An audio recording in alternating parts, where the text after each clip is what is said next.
Welcome back, guys, to the Paladins Premier League. Last set was a banger. I've been the most excited for this set all day for sure. But of course, it's not just me on the desk. We got to hit a drum roll, please. It's Kresnet. Very happy to be here. Very happy to be introed like that. No, I always love these VP NIP sets. I mean, it was my intro to casting in the PPL. Yeah. In general, I got to do that insane set last time.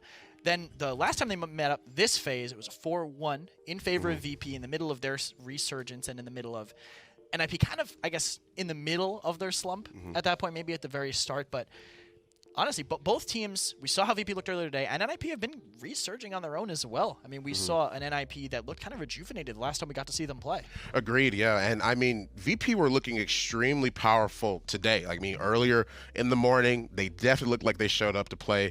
They did really good. I mean, they 4-0'd Renegades, but now they're fighting against NIP. It's a matter of if they can actually revitalize themselves, if they can actually make sure that they have what it takes to be able to fight back against VP. But NIP, man, of course, no slouches at all. Former #1 seed, but they're still here to play. They're still good at what they do. Yeah, and they always have kind of unique drafts, I would say. At least they're willing to kind of do more unique things that they think are broken in the meta. Similar to Kanga in that sense, but I think they're a little more flexible across their roles, which gives them some more openings. But recently, like we know, they've been in their slump. They've gotten quite a few losses, but we have a new friend. Yeah, I think it's Bees. that's been helping them out a little bit. So I think we can confirm this now, right? Well, I mean, he's there with a suit on. I hope Yeah. so. So we've been seeing Bees in the studios every now and again. But yeah, I believe he is he's like their coach. He's their like coach a with the morale parentheses. thing. Apparently they've decided internally they've had some some stuff, maybe disagreements in game, right? Discussing things out of game, and Bees is kind of coming in to help him out with that a little bit. Again, I'm not sure if this has been like officially announced or if it's even official I'm not sure in either. any But aspect, I mean, really. But he's here. We've seen him right there. I mean, we've seen him around the office too, and it was like a double take because I walked past him and I was like, well, you've never seen Bees Bees in person. Well, no, I haven't, but I have seen him in his streams. I have seen him before, but I mean, it is always good to have him there. Of course, he is there, but we have a quick video to actually show you guys about this upcoming matchup. We were able to talk to NIP, and we're able to get their thoughts on this upcoming matchup. NIP has been one of the biggest names in Paladins this year. Starting with the longest undefeated streak in the PPL, they made themselves the team to beat. Unfortunately for them, their undefeated days were numbered, and they soon lost their #1 spot in the league. What was it exactly that brought down this unstoppable force? I mean, it changed us mentally to like, we really want to come back stronger, you know, and get back to our old form, basically. Like mentality-wise, it made us a lot more focused, you know. Before we had these, like when we went home from America, we had these breaks all the time, you know, it's fine. We're superior to everybody else, and then shifting the mentality to be like serious all the time. Like we need to grind now because we want to win HRX. It's definitely it's changed obviously because when you're winning, it's just a lot easier mentally. Like everyone's more happy and hype and all this. But I think we went into a little bit of a slump in the middle. I think we're starting to fix the kinks now, but obviously our mentality changed overall and nothing negatively. I don't think it's just we're just less hype and happy all the time. So we're fixing that now. Yeah, I mean, obviously when you're winning like we were as well, like pretty convincingly, like, you know, it's a little weird. Hard to get used to as well. All our mentality is still the same. Like our main goal is HRX. So as long as we can qualify and stuff and then hopefully win it, which we want to. So we are putting in the time again now. Really good synergy and a lot of aggression, I think. And also, I think our champ pool is 10 times stronger than any other team. Like, we can play any champion in the current meta, which other teams can't do. Like, they're forced to pick Lia and Cassie's tricks, you know. They don't have a Tenor or they don't have a Alex who can play both hit scans and they can both play blasters as well. And me and DG, we can both play push tanks, we can both play point tanks. So we can basically do whatever we want in the drafting. And I think that's one of our strengths. After recognizing the issues that plagued them, NIP have been able to refine their grind. Now, more than ever, it's important for them to get back to the top in time for the World Championship. I mean, that was one of the things that actually happened when we went into this huge slump, you know, like this split when we started losing was that we didn't really, like, for example, we didn't eat breakfast together. We didn't do these things together. We split up a bit. Some people went to Axis, I was here, you know, stuff like that. And all of that weights in, like, but now we've been talking about it. It's like, we're gonna have breakfast together, we're gonna have the team talks together, we're gonna play together at the same spots. All of that adds up to, like, maybe I perform 2% better if we eat breakfast together. If that's the case for everybody in the team, that's a 10% enhancement to the team, you know. You kind of drift apart, but you really need to find, you know, you need to get together again. That's really important. That's why the breaks was good in the beginning, but then eventually when you took 2 long breaks, like, you lost that chemistry kind of. Our main goal from the very beginning is winning HRX. So the grind is like, it's starting up again, you know, like everyone is serious again. The break happened, and then you start playing again, and then you take breaks, and then EU servers are trash, you know, like there's a lot of things in the equation. And then what it all came down to was like, it doesn't really matter what happens in PPL as long as we peak at HRX. We don't care what happens in PPL. We want to qualify for HRX. Doesn't matter if we're first, second, third, or fourth seed. We want to peak at HRX, because the teams right now, there's like, in my opinion, there's like 6 teams who can win HRX right now. The teams are so close to each other, so it doesn't matter if you're first seed. If you're first seed, it could you because you might play Virtus.Pro in the first round. You know, that could not be a good thing. So it really doesn't matter. It's all about HRX.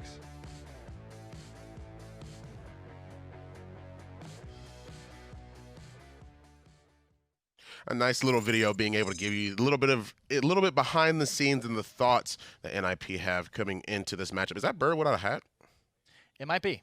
Yeah, I actually didn't recognize him for a second. I was like, where's his hat? Anyway, regardless of that, a nice little video to show you the introspective and at least the thoughts and at least their mindset coming into this upcoming matchup versus VP. I mean, you got NIP versus VP. It is literally the clash of the Titans right now. Yeah, and Titans, you got to talk about a Titan. It's got to be VP on the other side after their performance this phase.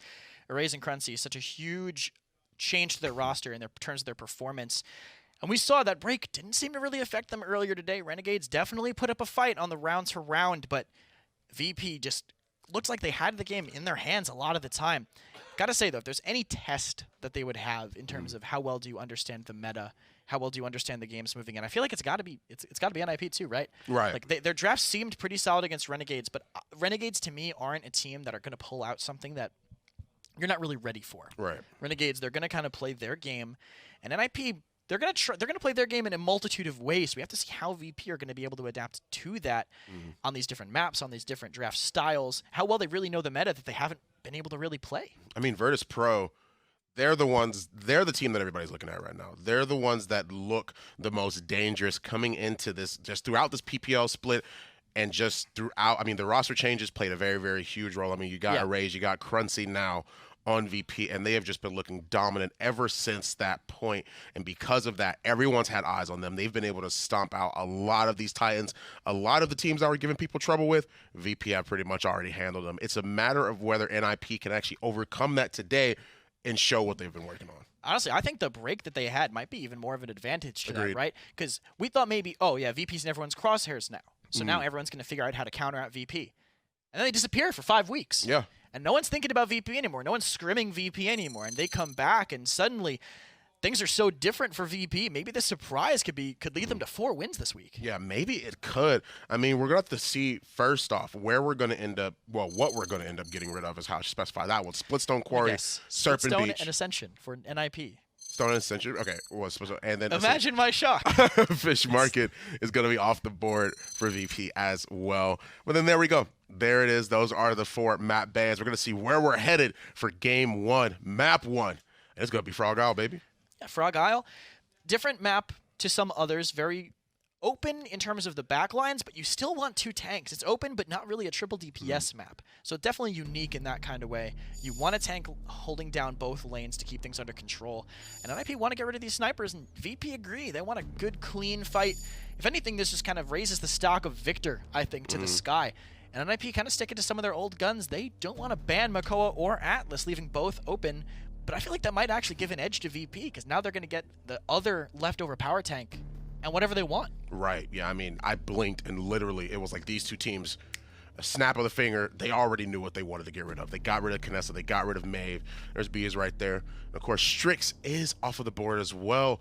VP are considering what they might try and go for. It's going to be the Atlas. They're going to give up the Mikoa to NIP and Diggy. And that is something that is terrifying. That is something that we've seen before, and every time I've seen it, it's been popping off. To me, I feel like a Mikoa on this map this early could lead into a triple tank if NIP decide to go it. I think what VP will probably end up doing is getting...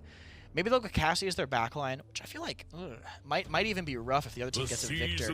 Victor very, very strong on this map in general. But VP will probably get Mikoa, and they could even get a strong point tank if they want. Maybe the Inara or someone who doesn't get hooked. Maybe they could even go for both their DPSs now to get Cassie, Eevee, and say whatever tanks you get, it doesn't really matter. Let's try to out-tank you. But NIP could respond to that with a triple tank. There's still a lot of things up in the air back and forth in these drafts. Yeah, Mikoa is going to be the first pick. Just as I was saying before, and VP are really just trying to weigh out the options. I mean, they can go for a lot of different things. Of course, they haven't picked anything yet. The second and third pick can be a very, very deciding factor. Sometimes it's even decided games before, just off of the picks alone. Khan, Cassie are going to be the two characters that not only are they hovering over, or hovered over, I should say, past tense, but they're locking them in. Yeah, and Cassie, like I said, pretty solid into Mikoa. The big game mark destroys Ancient Rage, knocking him back, makes his hook a little harder to land, so very good at that. And Khan, just going to be very effective. This map has a lot of edges, a lot of places you can throw someone off, so Overpower is going to be lethal basically anywhere. NIP's response, we'll have to see what it turns out to be. They might end up going their point tank now to take that away. Point tank and Blaster would be a decent response, but Victor, their backline instead, they want to still be flexible on the other side, but they will lock in that point tank. Getting that Barrack, being able to poke back onto the window side, maybe have an even better advantage against that Cassie. They've gotten, they're getting the Victor, they're getting the Barrack on the Frog Isle. I mean, I'm just trying to consider like more and more options as time goes on. I mean, they've got the Khan, they've got the Cassie. Cassie definitely can play a pretty big role into both Mikoa and into Barrack. Victor, however, really good at just using backline. Backline being the best, one of the stronger backline DPSs, I should say. Not the best, but one of the stronger backline DPSs to be able to just apply that damage from a distance. I mean, you definitely don't want to sleep on him. Don't want to sleep on this pick. And VP coming around with their next couple picks. Victor's also great because you can chase with the grenade when people run away. There's a lot of angles that you can get finishing kills with the grenade for. So still pretty good there. VP respond with Furia, something that was a pretty strong pick for them before they went away and the meta changed. I will fight Should still to be pretty protect good. the We've seen a lot of sanctity success of the with her. wild. In general, I think today, even with the way that Kanga was playing it. And Inara, the other point tank. So Inara, Khan, Furia, pretty strong sustaining composition that has the chance to kind of flip it and get aggressive on the flip of a coin. Yeah, I mean, I agree with that. Frog Isle, once again, I mean, I'm just trying to think about who else it is they could possibly go for. They've got both their frontliners, they got their DPS. They still have another DPS open, whether it be a flank or a damage dealer backline. And they still got their support. Or Yang. Okay, so Ying for the sustainability, and Drogos is going to be picked up, which sort of makes sense. I mean, Khan, Furia being some of the only hit scan targets that could be able to pressure that Drogos like that. Cassie can do it too, but she's more of a projectile character. It's going to be harder to hit those shots, especially on the Drog. So seeing that already on VP's side means a lot. But at the same time, that sort of, I mean, all their hands already shown. VP have plenty of space to be able to pick what they want to. As I think it's just going to be either Willow or Eevee. You think so? Or actually Leon. Their double That's what I backline was would thinking. be interesting. Yeah. But I feel like you kind of want something to be able to finish the kills from the damage that Cassie's doing. But they're going to have the double backline to lock down both sides. I think they believe it's necessary to deal with the Drogos, not let him get away with free spamming. But Drogos can do so much indirect damage on this map. Right. I don't know if it's super necessary. If anything, I would give the edge to NIP. I feel like they have the better kind of stationary defensive composition, and VP are just kind of trying to emulate that. Yeah, I mean, you got the Ying, you got the sustainability. NIP's team definitely looking really strong. VP's team as well, I like it in my own personal opinion, but we're going to toss it right down to the casters to get us into the game. Thank you, Fawn. Thank you, Chris. And we're getting our second look at Virtus.Pro today. It was many moons ago after a long 7-game set 2.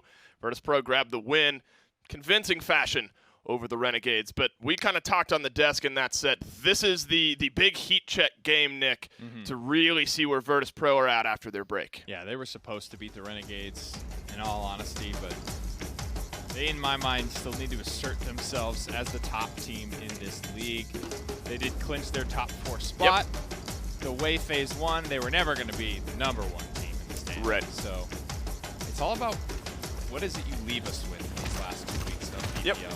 That goes for Navi, that goes for NIP, that goes for VP, it goes for all of the top 4, right? The recency matters, right? When you're being judged off of this whole year-long record, this is a game that changes quickly. VP is a team that changed drastically halfway through. They're not the same team they were in Phase 1. So they have to assert themselves as such. And I'll pose a question to you a bit outside of the game. Do you think the introduction, of course, we saw him on screen, of Bees as the coach for NIP, does that help him, you think? Bring some cohesion to their roster? Definitely. I think what NIP need most out of a coach is kind of like personality control. I don't think they need to be told how to play the game. I think they are a little bit prone to tilting. They do have a lot of emotional, players on that team. Specifically, Diggy Dog, and I think that can inhibit communication in a very negative way. And if Bees can just keep channels open throughout a tough set, then he will absolutely earn his keep. Yep. I absolutely agree with you there. They start off this game well. They do give up 30% to Virtus.Pro, but Bittner finds the first and only kill of this game. The zone is on for NIP. Frog Isle, relatively quick rolling map if you can get momentum on your side. Big cleave damage from Erase. They're gonna get the touch via Dosips. Things are coming down to the wire here. Ooh, he's got a good angle on this Drogos, just needs a couple more shots. Alex gets cleaned up by Cruncy, moving up over the top. 96%, but this is far from over, Dave. Yeah, the combination of Cruncy and Erase, and now with an Inflame as well. They're going to get the Yin Clone. Enlightenment nearly predicts around the corner. Bonker with the only kill for NIP in that re-engage, and Virtus.Pro now with a chance to zone for point number 1. So Frog Isle, you probably need to be near this 70-75% for this zone to mean no overtime. Nice commander's grab though. That could shut it all down. Just a couple more ticks, and just like that, Virtus.Pro with a cute little zone managed to grab the first objective. That's tough for NIP. They were able to get to 99%. Alex grabs a kill there, but look at their slash lines. Bittner had one at the very beginning of the game. Bonker had one kill kind of as that mid-fight was middling out. Everyone from Virtus.Pro was getting kills. Bonker basically took one with them. They just haven't really been able to get that offensive presence on their side. Good double kill from Vex to keep the payload moving. That was crazy. I mean, I had like this weird deja vu moment where Drogos is dragon punching Inara on stage, and there's a Cassie right there on the corner firing away. That was that exact You've been here before. Yeah, that played out in the Virtus.Pro set earlier, but it was Fish on the Drogos, and then he pushed that Cassie, got that kill. This time around, that Cassie was Fisheko, and he crushed both those shots. Made that Drogos pay for it. It's a big part of counterplaying Drogos, a big part of counterplaying specifically Dragon Punch. Now Virtus.Pro on the offense here. They're just about ready to round this final corner, and that's a good way to get it started. That's a perfect target as well. Bittner was going to make life tough for Virtus.Pro rounding this final corner. And IP are going to drop the dome shield from Bonker. Cleave damage onto Alex. You have Erase on the Leon, Fisheko on the Cassie, both shooting at you. I'm surprised Alex has been alive at all throughout this game. Those are two of the best Drogos damage dealers kind of in the meta. Virtus.Pro now getting things very close to point number 2. Tanner just kind of running for his life. Wow. Fish to the back line. Wall. Just because he's Cassie doesn't mean he can't flank from time to time. And that's something I think even Erase did very well on. Look at that. It was a panic enlightenment, albeit, but look at where he was, right? He's pretty much transitioning into the back line, right? He realizes the tables are turning. Time to put the gas pedal to the floor. See what we can do. This kill set up very, very nicely by Erase. That's that baton handoff. That's that Kanga win condition that we were talking a lot about. It's just good team play, really. It's, Kanga don't have their stamp of like, we own that, right? That's just good teamwork together. I think that's an incredible turnaround, right? That looked like it was going NIP's way, and all of a sudden we're sitting up 2-0. Got a chance to talk to Vex quickly. You know, in between sets. He was saying he thinks this is going to be a 4-0 one way or another. Yeah. So we'll see what that means. He said the guys were kind of loopy after that 4-0 win, kind of feeling themselves a little bit. So we'll see if they can keep it tight here through game 1. Heart wants 4-0, or my vocal cords want 4-0. My heart and my Paladins fandom. Be a game 7. Should be a contested match nonetheless. Fisheko and Erase combined for the first 2 kills for Virtus.Pro. Illusory Rift, not enough from Bird. keep NIP in contention. Diggy Dog, though, with a nice flick shot to get the kill onto Erase, but look at how much duress he's under. Has to pop the Ancient Rage just to get back to the point. Not going to get any damage, but he's going to get NIP back in control of the mid-fight. It's a great disengage there. Nice angle played from Diggy Dog. Fish is crushing these disengages onto Diggy, making his life very, very difficult. Force out the Ancient Rage. Yeah. It's a problem of too many resources, right? That was almost an unlosable fight there, given what NIP spent. And comeback mechanics going to do the rest. There we go. They get themselves on the board. Sort of quelling some of that momentum that Virtus.Pro were able to grab. But as is so often with Frog Isle, you can get things rolling right after the mid-fight. Becomes difficult to defend, and that's what NIP have going for them here. Big barrage, something to look out for, as well as the Dragon Punch. At this point, you do have to be careful. Virtus.Pro within 2 could cap and push for the win. But NIP not one to shy away from spending some ults to try to get themselves on the board. See what this team fight looks like for NIP. They have a pretty damn potent suite of ultimates, if I'm being completely honest. Barrage is really the you're going to hit some barrages, right? It's about who and when and what you're able to get out of it. That's one cheap ultimate that buys a hell of a lot of the store here for NIP. That's right. It's you know, maybe unfair how much damage it does and cheap in that it charges quickly. Up to the top of the damage charts goes Bittner, a 12 streak for him. A pocket full of credits as well, and he's going to quietly roll itself on in there. What did he do? Who did he dance? He stood there. How did that happen? That's what I'm saying. You know, it's like I'm actually curious because, you know, normally the barrage times out, you kind of look down or you listen to audio cues for how many rockets he used. Does damage from the barrage give you ult charge back? No, it doesn't. There was a time, and the closest we've ever been to that was they've been very careful to make damage from your ult, not charge your ult.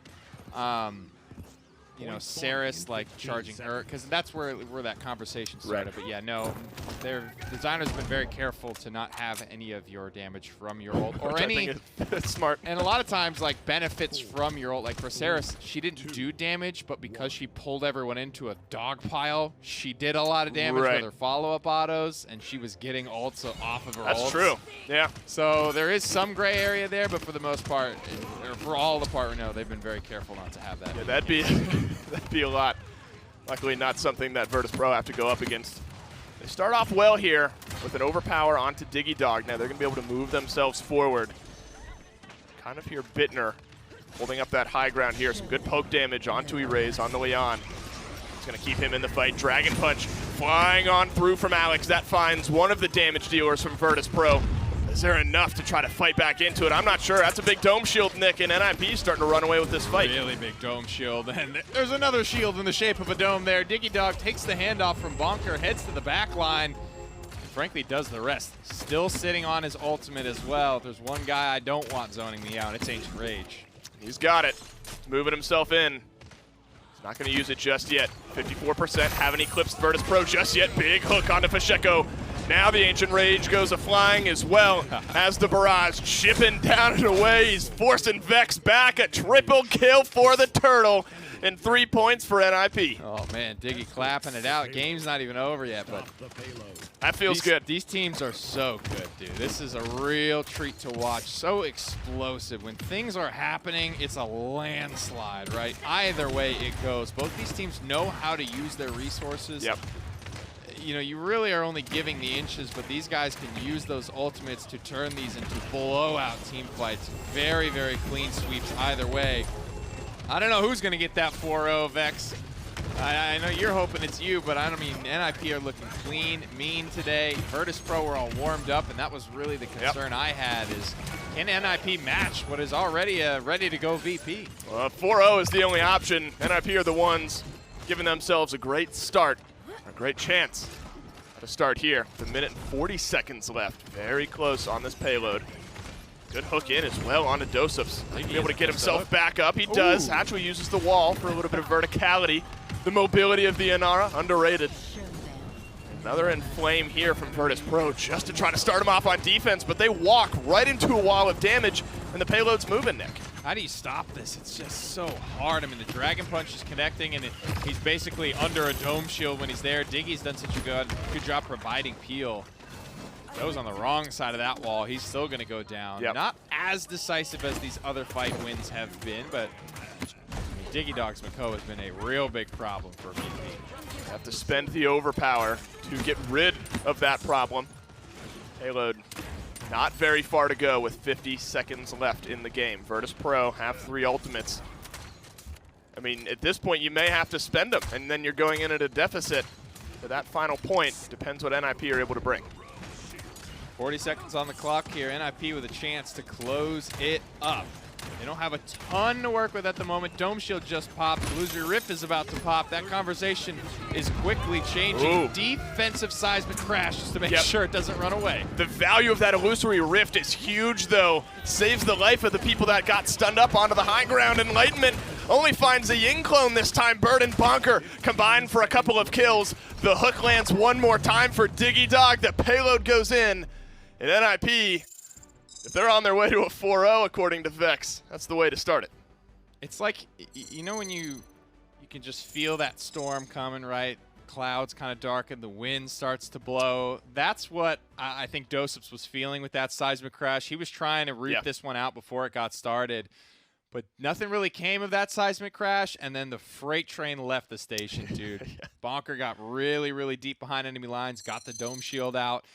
And NIP, I mean, that fight is over in like 5 to 10 seconds. All the big fights in that game felt like they only took 5 to 10 seconds, and it was very decisive which way it went. I think it was going to be a fun set. You know, it's a 6-point game.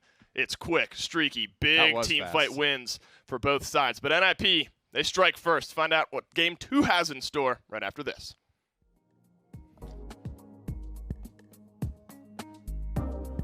Alienware, the official PC provider of the Paladins Premier League.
Welcome back, guys. A very, very high-octane match in Game 1 already. VP and IP, both of them already at each other's throats, but it was an IP that ended up clutching out that win. Yeah, and on the back of their draft, I think it ended up being pretty solid. Like I said, it felt like VP's draft was almost kind of emulating what NIP's wanted to do, but NIP knew when to go in, how to pressure, and also giving up a power tank without having an answer on your own side, I think also kind of a sign of the death knell for VP. I agree with that. I mean, already 97,000 for Bittner. That just shows the power of being able to pull out this victor on Frog Isle, sit back, and just free fire. 75,000 for Alex, 71,000 for Bonker. But Diggy, 8, 7, and 8. Bird did good too, 2, 3, and 26. The slash lines are a little bit rough on VP's side. But Diggy, man, I brought up Diggy, and I brought it up before in draft. You just said it. Giving them a power tank without really having an answer, especially when you pair it with Diggy. Every single time this man has had Makoa, I have never seen him do bad. Yeah, think about the other side. If they have Atlas casting instead of Con casting, you know, maybe this Makoa isn't able to get away with the same amount of stuff that he was, but Diggy was able to be so aggressive. This showed how good Ancient Rage is against Makoa, but he does a big game is against Makoa. He does a cross map Ancient Rage, and now this is a cool little tech here. So he wall jumps, gets extra height to cross the gap, gets a hook onto the Con. As soon as he gets disengaged, which pulls Currency a mile out of position, he does get back to the platform, but goes down on his own. So some cool little Makoa tech. If you didn't know, you might need a level of Surf. I think maybe 3+ to be able to make it there, but the impact that Makoa can bring to a game, so much pressure. Like, you can't answer this. He's CC immune. You can't stun him. You can't do anything other than watch yourself fall ragdoll to the ground. Yeah, I mean, when he's running at you like that, I mean, there's a reason why he asked asked the question. Well, he asked the statement more as a question.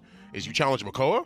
That's why. That's why he's confused. You're challenging him. You see him running down all those people. You see him getting these people out of position with the hook, blowing people up. The rest of the team is able to follow up on that, and that's why Makoa is a power tank on top of having that Ancient Rage. Well, Khan, to pull someone to him, Khan has to spend an ult. Right. Makoa presses right click. Exactly. Or is it right click? I have weird binds. It's not right click for me. I was just guessing. Anyway. Well, no. Well, you're right. You're It right. is right click? Yeah, Okay, it is cool. right click. It is My right right click is shell shield for me. No, yeah, I know your binds are People weird. call me a freak. So. No, yeah, no, it's okay. No, your binds are completely weird. It's okay. All right, so it's fine. Map 2, Ice Mines already. Starting off with that. Yeah, VP kind of changing things around after Frog Isle. This is a map that, as we know, will always go. More than likely, will go to 3-3. So maybe they just want to reset the momentum that they feel that NIP has. They want to slow down the game, and maybe. I mean, we've seen VP be excellent at Ice Mines before, Sure. so go to a comfort map that will kind of reset the momentum, and that's, I think, going to be... That was what they're aiming for with the pick, for sure. I agree with that.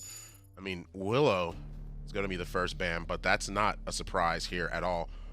I mean, she's typically banned all the time anyway. Yeah. And just more so now in this high-octane competitive play. But And Ice Mines, too. Yeah, and Ice Mines, exactly. Just having this map, I mean, she's literally a nightmare being brought out on this map. So don't want to deal with her. VP opt to get rid of her. And then on the right side, NIP haven't banned anything yet, but they're taking it over. They're taking their time. They've got plenty of time to think about. They can hold it on, hold on to it as long as they like until the bank time runs out. But they're gonna run. They're gonna ban the Drogos. They're gonna get rid of him, and it's back to VP for another ban. And now VP, if they want to, if they like these bans right now, if they ban Makoa or Atlas, NIP will most likely have to respond with the other, or VP's going to get an unanswered power tank. So VP, they can choose to ban something else otherwise, but again, they could lock it in with a power tank ban right now. We'll see which direction they decide to go. Maybe even taking out one of the dismounting supports and getting the other early, but then the other team gets a power tank, and that's kind of messy. So they're going to ban Makoa. Immediate Atlas response. Again, VP made the same mistake of giving them an unanswered tank, so NIP responded in kind. And I would expect probably a Khan going early again, but a first pick Strix on Ice Mines. Now, if this was Kanga, I wouldn't be too surprised, but apparently the other orange team, VP, feels about the same way. Strix super impactful, so much close range burst damage. If anybody's going to be hard to dive, if NIP does get that Khan Ash they like, it might just melt to the Strix once they get up close. Exactly. I mean, having that Strix first pick, and I'm glad you brought up Kanga. Kanga have been prioritizing the Strix like no other. Now we're seeing VP lock this in first. They lock it in first on Ice Mines at that. So they're definitely, not only are they, I mean, looking to play it, but they're also willing to put on this pressure from the backline DPS perspective. NIP are going for the Barrack though, so that's going to be already a very, very strong point tank. And I think about the second, it's going to be Ash. They're going to lock in Barrack, Ash to round out these first two picks. Ash is going to be able to be very aggressive on the stage side, and I just want to point out that Barrack's win rate is 58% to Inara's 40%. That should just show you the kind of one-sidedness of the point tank. So the team with Barrack tends to be more dynamic, able to respond to more things the way that they'd want to. Inara is fantastic at holding the point, but outside of the occasional aggression, if the enemy overextends, she's definitely a little one-dimensional in that sense. Barrack's significantly more flexible, and VP giving away two of NIP's ideal tanks, I think, to the other side, but I mean, they're going to be able to get Inara Khan. That's still fantastic for them. Inara will lock down this close range point. She has a lot of ground she can cover to push on this mid fight because it's so tiny, able to get to anywhere, wall up to the windows, so she does have a lot of flexibility here. They're able to see potentially both of those going towards VP. And NIP, I wouldn't be shocked to see them respond with a Bomb King. Like, VP haven't locked it in yet. They're using their bank time, as they should. Right. You have that. You don't need to. Some of these players played so long before the bank time was in the game that when that number starts going down towards 0, you start panicking. Yeah. You're like, oh, guys, what are we picking? What are we picking? It happens to me too, but we'll see Khan. And again, if they do Khan and Nara, they're going to be able to be more flexible. We'll have to see how NIP responds. I think a Blaster here, taking away the last one left. Willow or Bomb King or Pip would be a good choice for NIP. Yeah, I mean, they're opting to go for, I mean, this Khan and Nara on VP's side to try and round out their frontliners right there. So they have plenty of flexibility in the last two picks. But I agree. NIP, they still have plenty of opportunities to be able to not only pick something, but I agree with the BK. Blasters on this map, they just hit so much harder because there's not a lot of space to run to. It's pretty linear. A lot of the places that the fights happen in are pretty small, so it's hard for you to be able to get away from that. Blasters just have such a strong control, which is why they went for that Willow and Drogo's ban, but they're going for Genos and they're going for Pip. That's already pretty scary to me. Yeah, Genos Genos and Ying are almost always going to be the two supports on this map. You just need a dismounter. Good for NIP to take him. Great with Barrick and Ashen. Taking away Pip, also a solid blaster, basically an execution ultimate if they do land that evil mojo and have the sync to do it. But of course, NIP, a top-tier competitive team, they're going to be able to connect on them afterwards. VP's response, but Bomb King's still open. They could still get that for Sheko if they want to have that. If they want a blaster, it's going to have to be him, unless they go with the Eevee instead. And Healer, I don't like that they're not going to have a consistent dismount. The person who dismounts now has to be Khan. Right. It's going to have to be Khan more than anything. Eevee can't do it. Inara can't really do it. So you're going to give up your off-tank positioning just to knock them off of their map.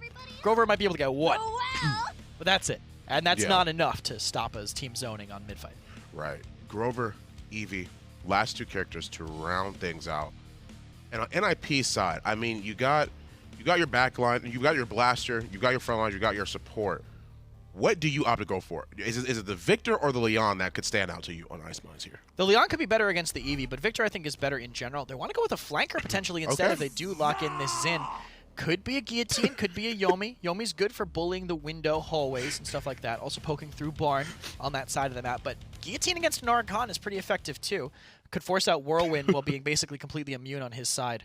So a couple options up for this Xin. Also lets them be a little bit more aggressive, especially since VP don't have an effective dismounter. They're just going to be able to mount all the way across stage, get right in their face before VP even have a chance to respond. Right, you're correct with that. I mean, the Xin around things out, that's a little bit strange, but it's not the strangest thing that we've seen. This is one of the maps we've seen be successful on. Yeah, this is one of the few, very, very few times that we've seen Xin be picked. He's picked on Ice Mines, and this is going to sort of hit hard. He's going to be able to dive those backliners. He's going to be able to do damage like he needs to. Billow, he can be aggressive.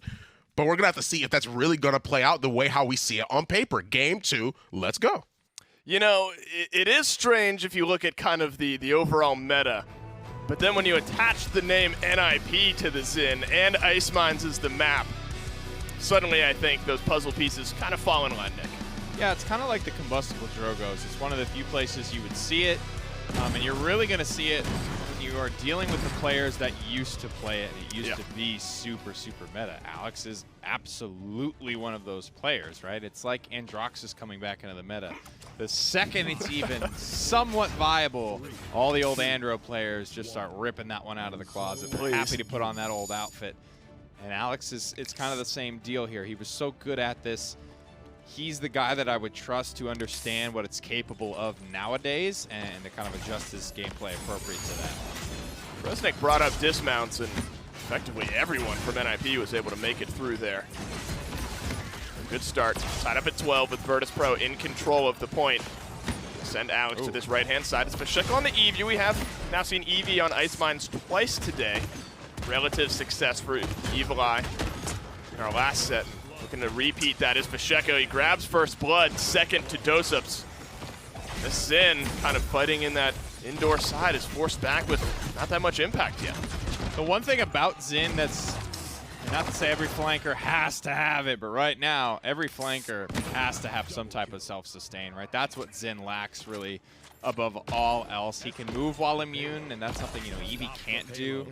But you look at the shots Fish was connecting there, and you look at the shots that Alex can connect every third swing. It's like there's just more time for him to be kind of useful there. Fishy leaves that fight with 3 kills. Alex leaves it with none. Like I said, he's a veteran Xin. He knows what he signed himself up for, and that was not it. That ain't it, Chief. Yeah, Dave just got off the phone with Chief. Right.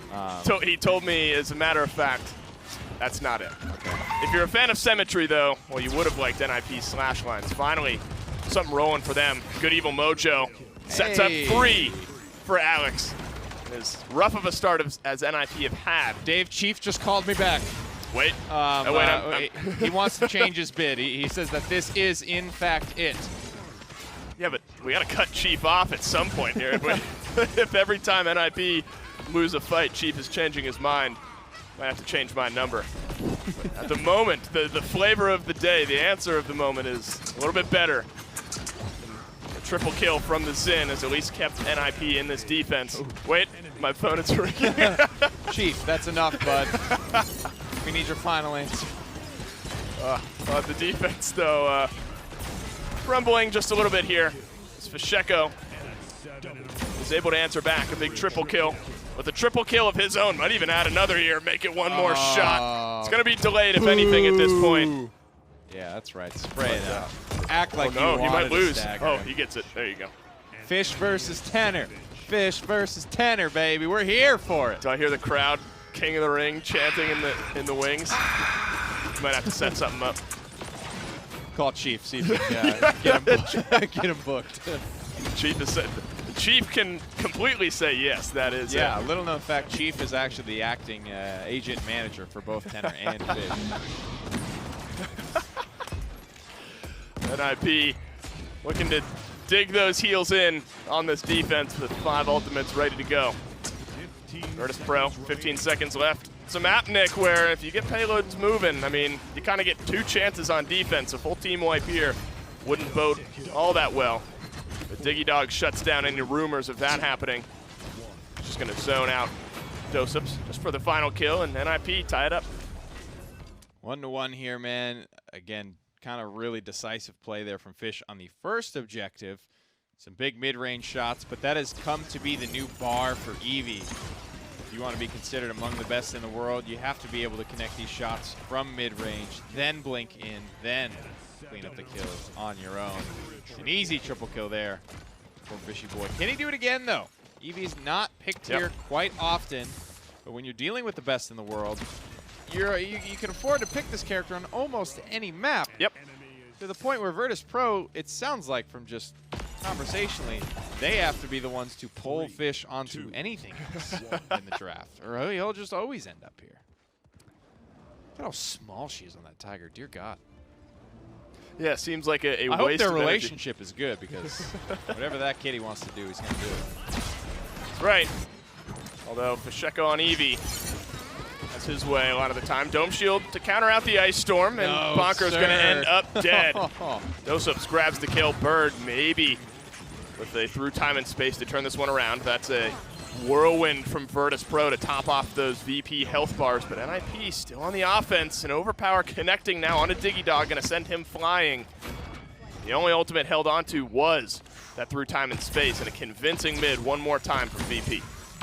Getting that dome shield is huge, right? But it's Fishy putting Bonker in that high pressure situation where he needed to pop it just for survivability, and then Dosups getting under there, mixing it up, and actually ending the Barrack's life. It's so worth it to kill Barrack because it drops the shield. The shield does not persist. It's gone the instant that health bar hits 0, and that is otherwise an incredibly potent point flight ultimate. Virtus.Pro captured the point just by the way. That's the Ice Mine's way of doing things here. You win one mid, or you win one engagement, you kind of take control of the rest of the mid. Dosup's trying to keep his team in this push. You lose a couple of members, but if you're able to stagger out some of NIP, things are looking a little better, but he's on a snowy island all by himself. Yeah, no kidding. And this defense looking a lot better for NIP. They're trying to tie it up one more time, but still 2 minutes left. Plenty of time on Ice Mines if you can fight back. He was just so alone there. I don't know if he got called off, because it looked like he might have been able to W key down Tenor there. If there was literally no one behind, it's hard to be critical of the decision making there in a situation where it doesn't really affect the outcome. So I'll spare you. I'll spare you the analysis. Crunchy finding 2 here, and this is the catalyst we need to get this push started. I don't know how you feel, but like when you're playing these types of games and you're capping the payload, but you're getting smoked on the defense. I don't know. I always hated that. You get this weird feeling like you're just going to lose it anyway. I agree. 3-3. Like, capping and failing to convert 3 times in a row, I'm just like, almost like, we lost this one, dude. Yeah. They figured it out. They're going to do something different here, and we're not going to be ready for it. Well, that's like the Ice Mine's way of old before these fast 4-0s. Is like teams would go here to just try to slow things down because the push, traditionally very difficult. Still is. Map hasn't changed at all, but meta maybe a little bit, and teams have kind of figured out a more aggressive approach to it. But much more common nowadays, I'd say, to see 4-1s, 4-0s, and 4-2s as well. I think it's like that Strix conversation, right? It's just more hands and more eyes on the map. People forced to get good at it. and this is the result. It was partly, yes, the map, but partly no one ever played here, so everybody was terrible at the map. They didn't have any strategies developed around it, but it's just not the case anymore. Rays and Fish, 2 apiece into the last 20 seconds. Well, that's that kind of first choke point stagger I mentioned, and even more unforgiving if nobody from NIP is able to make it out of their base right now. I mean, there's EV shots ringing up high. Bittner touches a toe out of base there. Catches a Fasheko shot. Finally, the doors open, and the rest of NIP are able to rejoin the payload here. Overtime begins. Very low is Alex. Fasheko finishes off the kill there. Bird still holding on to that through time and space, but a big double kill from the Eevee has NIP wondering if they're going to be able to hold on. Bonker, the last line of defense, gets the failsafe off. But now all you got is squishies. This one's going to go in, and Virtus.Pro find a way to get the push in and make this one a 3-1. I almost said it before that last fight got started, but I'm looking at this comp from NIP, and I'm like, you know, when you have a Victor or a Strix and somebody that can really sit up there and abuse that balcony for free, yep, you feel good about your defense there, and Kendo's definitely got the moves on Pit, man. Yeah. I don't know, something about this kid's movement on the character. He definitely, he's a cut above. But anyway, you saw him kind of bombing out from there on the balcony, but it just doesn't have that potent consistency that the Victor or the Strix would have. And so VP, man, they kind of walked that one in. There was nobody really there to stop them. Fish at 18-2 on the Eevee. Again, on a map where she doesn't really come to mind. I love the character probably more than the next guy, and I'm not prescribing her for this map. Agreed. It's not something that immediately comes to mind. Lots of dismounts for Bird. A small moment that could make a big difference. NIP not really able to extend over halfway.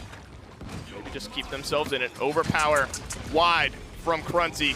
Could be a difference maker in this one. Dome shield down one more time. Finally, Alex gets something going on the mid fight. Big double kill for him. Now has an angle to cleave some good damage into Virtus.Pro. Well, he's baiting out a lot of ultimates. He countered the flashbang and then billed it away once he got Whirlwind. It's not kills on the board, but boy, if that wasn't a valuable dive from Alex. And don't forget that he got the 2 that led him to have that opening to get into the backline to even be in that position. Look at that zone from Diggy Dog as well. He finally goes down, dismounted every single member of Virtus.Pro, and prevented any sort of retake attempt. A fight set up by Alex, finished off by Diggy Dog, and sustained by the rest of NIP. And they give themselves a chance to tie this game with a push. Everybody, NIP just jumping off, dumping streaks. More importantly, I think going home to spend some money. I imagine. I mean, Bird's still with 700 in hand. That's weird. What did he want? He just bought a record. If that's what he could have afforded. Couldn't afford Chronos 2 yet. Right. Normally you see that type of behavior when you have to dump a big streak or go home to get a big item, which it looks like most of NIP did, but Bird in particular is still the question mark. I think that's what they all mostly did, but he still has a lot of credits in hand. This is kind of why I'm talking about it. So he can grab Chronos now when he kind of moves forward. I don't know. There's definitely an opportunity. I'll just keep an eye on it, I guess. I don't know. Normally it's very clear. Obviously, he jumped off the map. Normally it's very clear why he didn't have a big streak, so it had to be an item thing for me. Well, we're kind of I mean, do you think that has any difference on now the lack of momentum they've had? No, it absolutely does. That's why I'm like, it better be whatever it is that you're doing needs to be. Kresnik is in shambles right now, by the way. Yeah. Who did he yell at earlier? It might have been Rhino or something. It was Fish Market, and I guess a big thing with Kresnik is if they're going to jump off the map anyway, don't let the map finish the kill, because that's 1 or 2 seconds that they're no longer staggered. That's a clear-cut definition of it. But, you know, maybe from the stagger, Bird did go back to base, still with 950 credits. It's kind of an interesting line to follow, but... Don't know, yeah. I don't know what the goal was there, but 30 seconds is all that's left in this round. Ouch. For NIP, who finally get their feet under them. But again, this is going to be just like VP had in the round prior. It's going to be this long shot overtime offense. Yep. They'll only be able to get 40% or so of it push, and the rest of it has to happen in one single try. They're going to need one more almost full stagger to get around this bend and give themselves a shot. Everything but the Whirlwind is ready, which will be ready very soon. You see that taking up 4 or 5% at a time. Consider it ready to go. What are these teams willing to spend? No point to gain for Virtus.Pro, but a game to tie for NIP. Alex rounding the corner. Plenty of stacked up targets to maybe cleave some damage through. Bonker drops, elects not to use the dome shield. That spells the end for NIP, kind of fizzles out there towards the end. That's probably the way you assume it to happen. A lot of ultimates available for either team, and obviously the offense is usually the team that sets the pace of overtimes. Like, what are you willing to spend? If you're not spending anything as the defense, I'm not spending anything. So as we head to this final round where half comeback mechanic is enabled, the numbers just keep getting higher for Fisheko, 23 and 5. Surprised, honestly, that Alex does have top damage in this game. Yeah. Because it feels like his opportunity. Yomi is innately pretty pokey. You just kind of, shoulder peek with it and do your thing. But it feels like when he's gotten a kill, it's been like a triple kill. You know what I mean? Like, he's really popped off there. I don't know. Bird saved for Master Riding 3, by the way. He just dumped those credits, and I guess to some effectiveness, dismounts 4, just misses the 5th because of the reload. Here we go. It's a lot of credit saving happening for him. Can they convert that? Now a bit of an objective advantage, and Assert Dominance crashes down, counters out the seismic crash, but there's the overpower to turn it right back. Lots of targets for Bird to try to connect onto. The Whirlwind was there from Vex as well. If you didn't insta-give them, their health would have just been regained. Still, an ultimate advantage, though, for NIP is 1-for-1 trade falls in this mid. They got a lot out of Virtus.Pro, though. There's not a lot of gas left in the tank. Looking good for them. Alex finds another one. Bird picks it up. Again, Joseph's on that snowy, cold, frozen island all by himself. Half comeback mechanic still enabled. Yep. But I think that's pretty much it. NIP trying to keep NTB's coaching 100% record alive on Ice Mines. One more push. Gonna make this one a 2-0. Keep Vex's prediction alive as well. They fought well.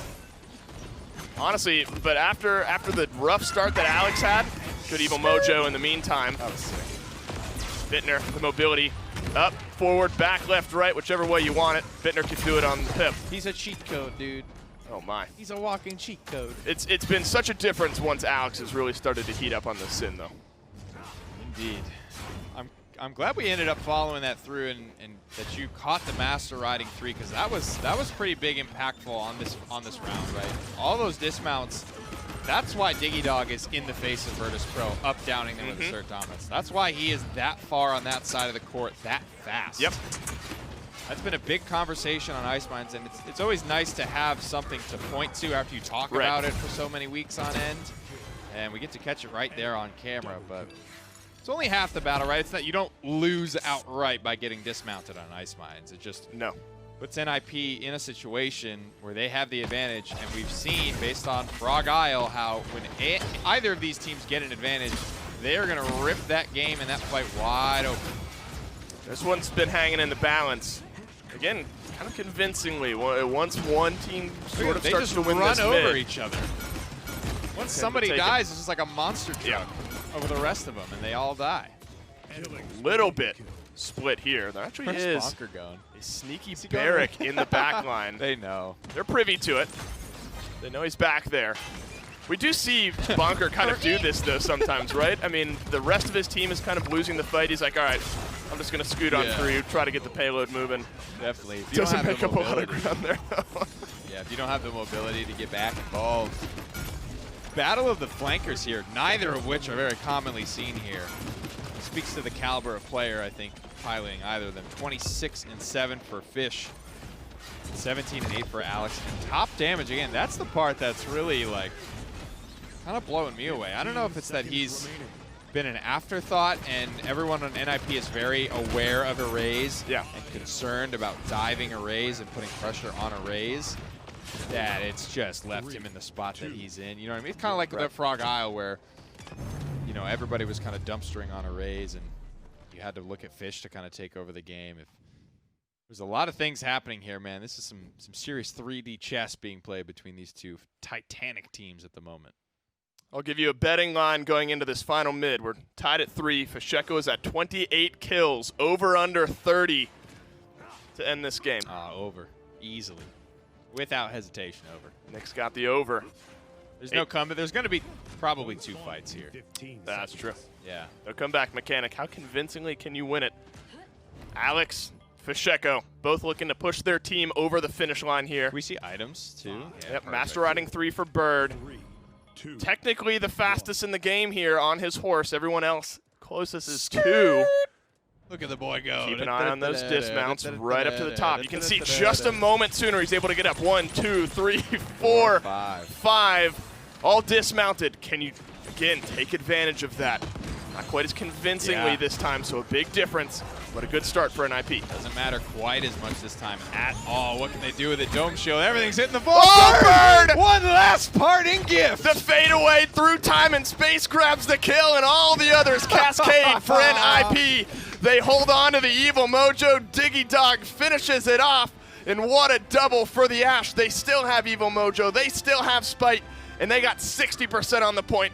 Only 40% to go. Oh, man, that was so sick. Not only that it hits, but it gets the kill, too. Diggy Dog doesn't want to give it up, baby. Knockbacks. He's going to sit on this Strix to his dying breath.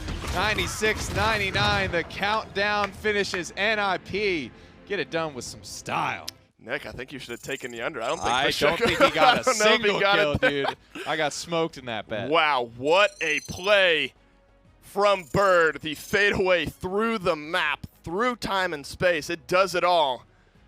And, you know, the Zin, what a slow start it had. Picked up there towards the end, and he had a lot of pace to keep up with Fasheko bordering on 30 kills, and they're able to get it done. I think it helps so much that, you know, I want to give Bird a lot of this credit, too, that all of those dismounts and him spending all of his money in Master Riding is so helpful, because Zin is always done best when you can penetrate the backline to that point. When you're at the corner, you're able to Yomi kind of up the stairs into their kind of high ground area. If he can play from that area, I think Zin is much more of an effective character. When everybody's all bottled up, it's like he could do so much more with that. I agree, and this has been a fun matchup. 4-0, still alive here for NIP. You don't want to go anywhere. We got Game 3 right after this.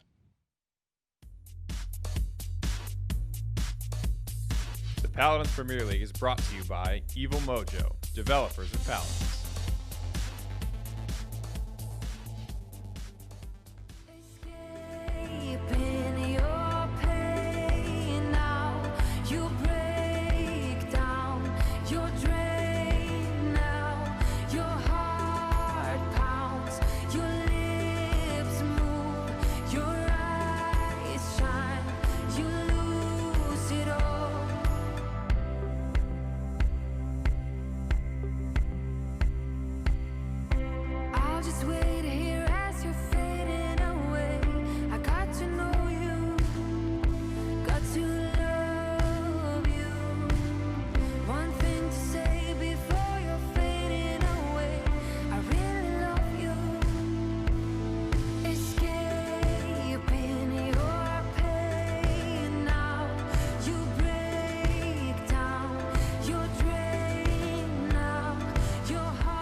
Welcome back, guys. Game 2 also in the books right there. Ice Mines is already said and done. First 2 games are out of the way. NIP with their second win of this set so far. They're looking good, and Bird was looking clean right there for sure. Yeah, that was a pretty sick play there at the end. And in talking about that Genos in general, I mean, the dismounts that he was giving them, I talked about it before, and you could see how much pressure they were able to get across the mid. NIP's comp, I think, just paid off in the late game. Once Master Riding was up, they were just getting... They were just playing getting more out of it. Right, yeah. I mean, that is literally just what you would expect to see. I don't think you guys, chat, you guys didn't hear me back there. No, except for production and a few others. Even I don't people, think Smite was able to work when you were flipping out. I don't think you guys have heard a genuine Fawn pop off. Actually, you may have. You definitely have heard a genuine Fawn pop off multiple times. But when that happened, I don't think I could have screamed any louder than I did. Production says they are aware. Production said they are aware. But that was sick. It was a pretty so I'm crazy okay play. with Those that. three time and spaces are really are so hard to predict. They stop you in the air. You could do that same thing with like a seismic crash, anything that freezes you in the air. It's a great response to a con ult because they're thinking, he's dead. What's the next thing to worry about? And then suddenly you get sniped from under the map, or your entire team is stunned because you gave that Inara the highest high ground you possibly can. Gotta say, though, as we looked at those slash lines, as that game was progressing, this was flanks the game. Right. On a map like Ice Mines, which you normally wouldn't see that. I mean, Fishiko was like 28 and 7 or an 8 or something. That was absurd. 28 and 8 is literally what. And Alex on the other side was 18 and 9. Yeah, I mean, both teams, excuse me, both teams were able to follow up how you would expected them to follow up, especially on flanks. Yeah, and you could see NIP very negative in the slash lines across the board, but they played the objective. They were doing what they had to. They had Tenor on Pip getting a lot of damage and sustained heals, but Alex was really the difference maker. That Xin on this map, super impactful. Yomi gives you so many options for just spamming because the map's kind of tight in a lot of different areas. You have the main tunnel that you push from, you have the windows, and in general, Alex was just everywhere, all over VP, finding all the frags that he needed to. Look at all this clean damage. That's 2,000 in that one swing, cleaning up all these evil mojos. I think they just had a perfect draft for this map. I think they did too. I mean, just their rotations. I mean, the way they've been working together has been leaps and bounds, not necessarily above what I think VP could handle, but leaps and bounds at least above what they could have handled in these first 2 games. For sure. NIP have definitely been on it. Little peace sign, a thumbs up right there. I gotta say, Beast is doing a good job as a moral coach. Yeah, agree. I say that purely because he yelled some things I cannot repeat on broadcast on our way after back. they won their first match. Yeah. So I think he's definitely doing a good job of hyping them up, and that might be something that they've been missing. You know, they hit the top early, and that motivation maybe has been declining, and I think that's what they need. They really need that boost to keep them going, to help them roll this momentum into a third and maybe even a 4th win straight for them. Yeah, I mean, we'll have to see if it's at least going to be the 3rd win straight. At least potentially could be once we see what map it is we're going to. It's going to be Stone Keep is where we're headed. Pretty standard, I would say, a map with a lot of flexibility. We could see basically anything we've seen from the first 2 maps on here. You could see any of the snipers there back and forth. Oh yeah, NIP won there. Okay. A little bit of flip. I honestly I liked the symmetry. I didn't even notice going in there, but what is correct is that we are in here on Stone Keep. Doe plays in a window? I didn't know Doe played in windowed mode. He has a little baby screen back there. baby boy. Maybe just helps him focus on the entirety of the game. We'll have to see where the bans start, and it's going to be Strix on Stone Keep. I think it makes sense with the kind of impact this champion's had early in the game. Yeah, I agree with that too. I mean, VP opting to go for the Strix first, and then the Mave, and then VP are now back to their 2nd ban for the 3rd ban overall, but VP's 2nd ban. I mean, they're just trying to consider what it is they want to take out of this game, what really are not necessarily that they're afraid of, but what they don't want to deal with. They could go for the power tanks. It's been pretty standard. They get rid of the Atlas. NIP are probably going to respond in kind with their own power tank ban, which is Makoa. Yeah, Makoa really good on this map in terms of just, if you play on the low ground, you can use it to just equalize somebody, pull them down, completely deny that high ground advantage. The B's in the back, keeping everything on the notepad. Not sure how much time he's really had with the team to help them set up their drafts. I'm not sure if he's been doing like the online scrims with them, but still, whatever he's bringing to the team clearly seems to be helping them out. But VP here have first pick, a couple options up. We have all the back lines up, we have all the blasters up. Only 1 flanker though, so maybe it's Eevee, but Khan is up. Willow instead. Normally Strix Willow has been a pretty consistent ban thing that we get to see, and Strix banned, Willow not banned. VP take the power pick that's left. Yeah, Willow is going to be first pick on VP's side. NIP are going for the Barrack, they're going for the Khan, they're going for the point tank, off tank combo, double front line, or at least that's what it seems to be right now. That is going to be the definitive answer for those first 2 picks. And the Willow's already really powerful. I mean, you're talking about a map like Stone Keep, where we've seen Drogos before. Willow's more of that grounded sort of character. She has the ability to fly up. She has flutter. She has a lot of things, but she's a very, very grounded sort of blaster. She has her mobility, but her damage is definitely something to not scoff at all, especially with Blast Flower. Yeah, I think Nip picked the 2 tanks that deal with Willow the best. They have Barrett. Willow kind of just gets annihilated. Sorry, Inara gets annihilated by Willow on the point, so then you definitely want to grab the Barrack to be able to poke it back and to get away from the dead zone. And Khan versus Ashe here. Khan, trades into Ashe pretty well, but has the hit scan to kind of fire back on the Willow as well. Whereas Ashe, most of the time, if you're running Battering Ram, you're not going to have the range to trade, but Khan at least has that consistent hit scan to potentially get that cleanup. VP picking a Nara. Maybe even their off-tank here too, but they want to go with the support instead. They still have their off-tank open. Also leaves them open at 3 DPS if they choose to go that way. But with the Nara Furia locked in, they have pretty good aggressive combination. They have the Fae Flight and the Inflame. It's a good combo to kind of flip things around immediately. And to me, this says they might be looking for an outside kind of composition.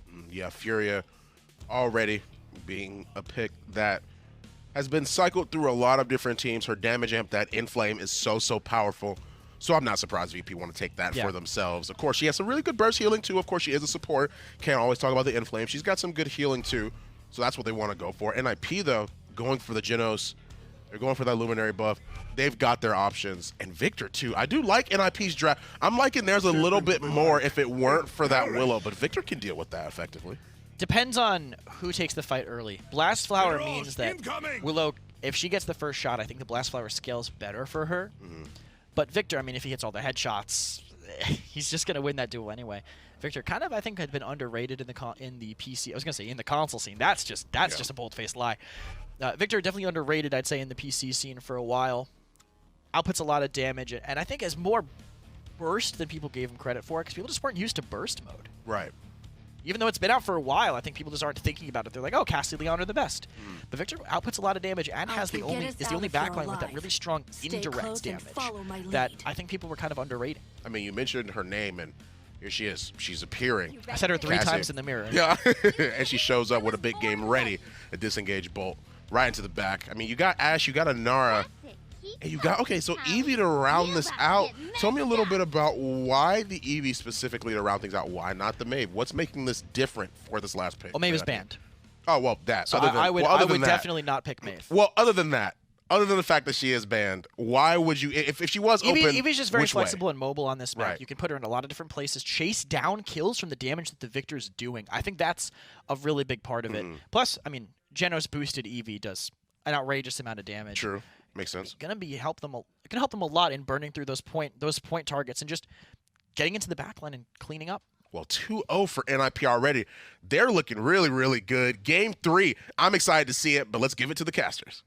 NIP, they're playing with house money here going into Game 3. Nice 2-game padding over Virtus.Pro. Stonekeep is the battleground that awaits. Maybe a little bit calmer than what we've seen, but these are two teams, if nothing else, that we've found out through Games 1 and 2, Nick. These fights are going to be big, they're going to be fast, they're going to be convincing for one team or the other. I've seen a 2-game lead before this, Dave, and it didn't go so well for that team. To be fair, if you're playing with house money, you can still lose that house money. Oh, man. Hopefully, I wouldn't wish that fate on anyone. An unfortunate end to a very promising start. There's that grenade. Yep. Dismount's not as important here on Stonekeep, but Tenor finds his way to 4 of them. If nothing else, it's a lot of damage, and he is already at 33% ultimate charge. I thought you were about to say like 33,000 damage. I was going to be baffled. That's set up. Interesting start here from the rest of NIP. Diggy Dog down low, shoulder bash DR. Buys Cruncy a little bit of time, but a stiff wind would have knocked down Cruncy there, and Bird was the one to find it. NIP start off well, finish off this mid fight well, and now at 42%, they're zoning out Virtus.Pro for .1. Damn sure did, and the call out comes through. Forces flutter from Kasheko. He knew he was low in the back line, and Alex tried his hand one more time. Unable to grab the kill, finally get it done. Must have been the grenade or something from distance. That damage outside of line of sight. Drogos and Victor are really the best 2 at it. NIP, that was a terrifyingly dominant start to Stonekeep. A map that they did not select. That's right. Virtus.Pro now in Game 3, loser's pick. Could be that 4-0 one way or the other. It could be. Listen, what Vex is saying sounds a little bit more convincing as each moment goes on. They'll need to put an end to it for Virtus.Pro right here. And Flame could do just that, but with Bittner finding the opening kill again, it's kind of echoes of that first mid-fight. Oh, man. NIP are doing this to VP, and I don't know, Kangar almost beating Navi. Part of it makes me feel like I'm stressed. I'm not doing my job. But I got no idea who's winning this World. I don't even have an inkling at this point. I say we just call the Renegades. They're coming. You know what? No, a console team, dude. I mean, look at this. I mean, Flashpoint from the bottom of could the happen. console league, baby. could happen. I mean, My boy Skeppy deserves that ring. It's time. you look at what Renegades were able to do to Na'Vi early on in this split. That happens in the quarterfinals. Bro, they lose That's the it. console wars Right. and then win the world championship. That would be so pog. I would love that. He's winning one championship, and if it's not console wars, it's worlds. Listen, it's the only way the storyline could get better from the MSI, man. Somebody's got to do something crazy at this world. That's right. First cross. There will be- man. A lot of good stuff coming. I'm calling at least for one big upset, but who it's going to be remains to be seen. NIP have not let off the gas pedal on this push. Team, hello? guys, hello. Team. Oh God! All right, they get still him. got it. You They could see it. He's holding fish, and he's just like assuming Alex is gonna shoot him, and then he's like, "What? Huh?" please somebody help. You don't want to turn the table. He gave him a half second to maybe flutter away, but Bird was there to clean up the kill. Payload an inch away. Dude, he's NIP, no signs of stopping. 4 minutes in, you're already 2-0. And everything but the overpower ready to go for this next mid. The kid is a robot. I mean, Tenor swap targets mid 3-round burst there. 5-1, 34,000 damage start. Alex is hot on his heels too at 2-1 with 27,000 damage on the Eevee. These guys are finding a lot of shots, connecting everything. Not really using a lot either. There was one overpower from Diggy just to get fish out of there. I don't know, man. Whether it's Erase, whether it's Crunchy, somebody else has to step up. You know, overpowering fish over and over can't work every time, right? Yep. You can't put all your eggs into this basket and not adjust around it. For some more dismounts, Bird grabs one around the corner. Looks like Virtus.Pro are going to send a couple members through church side. Faith late for Fasheko, but it's indoors, so he's not going to get maybe full use out of it. Getting plugged away now by Alex. He's going to slowly come back down to ground here in a moment. Virtus.Pro threw everything at the wall just now. They get themselves to 70%, a big double kill. 4K Crunchy. Looks like they maybe have just bought themselves enough time to grab their first point. There it is. Might be able to clear this one around the wall. Crunchy just concerned about the dismounts at this point. Double kill for There you go. Raze. There he is. And the comeback mechanic's going to do the rest. Great job kind of bouncing back there quickly, though. You know what I mean? Look at their ultimates. Everything is spent. Everybody left it all out. They didn't even get a chance, really, They to didn't. NIP to bounce, like, to react even. Like, this fight is ours for the taking. Yep. We're going to take it. Bittner is going to try to stop this defense. Stonekeep is a dangerous place to give up a lot of space I see on his the initial loadout. push. I want to see what he's rocking. Who, Give me Bittner? give me that slick Vic loadout. Most of the time it's like recoil and like lifesteal and stuff. Yeah. It's just been so long. I feel like we haven't looked at it in a minute. We'll get there though. Was able to get away. Fasheko grabbed the kill. Minute 43 left. Virtus.Pro. Actually, Dosup's able to sustain. Finally, he goes down. And this is where, I mean, as dominant as Bittner has been on the other parts of the map, Victor just feels right at home up there on the back on the defensive side. It's going to be tough to break through.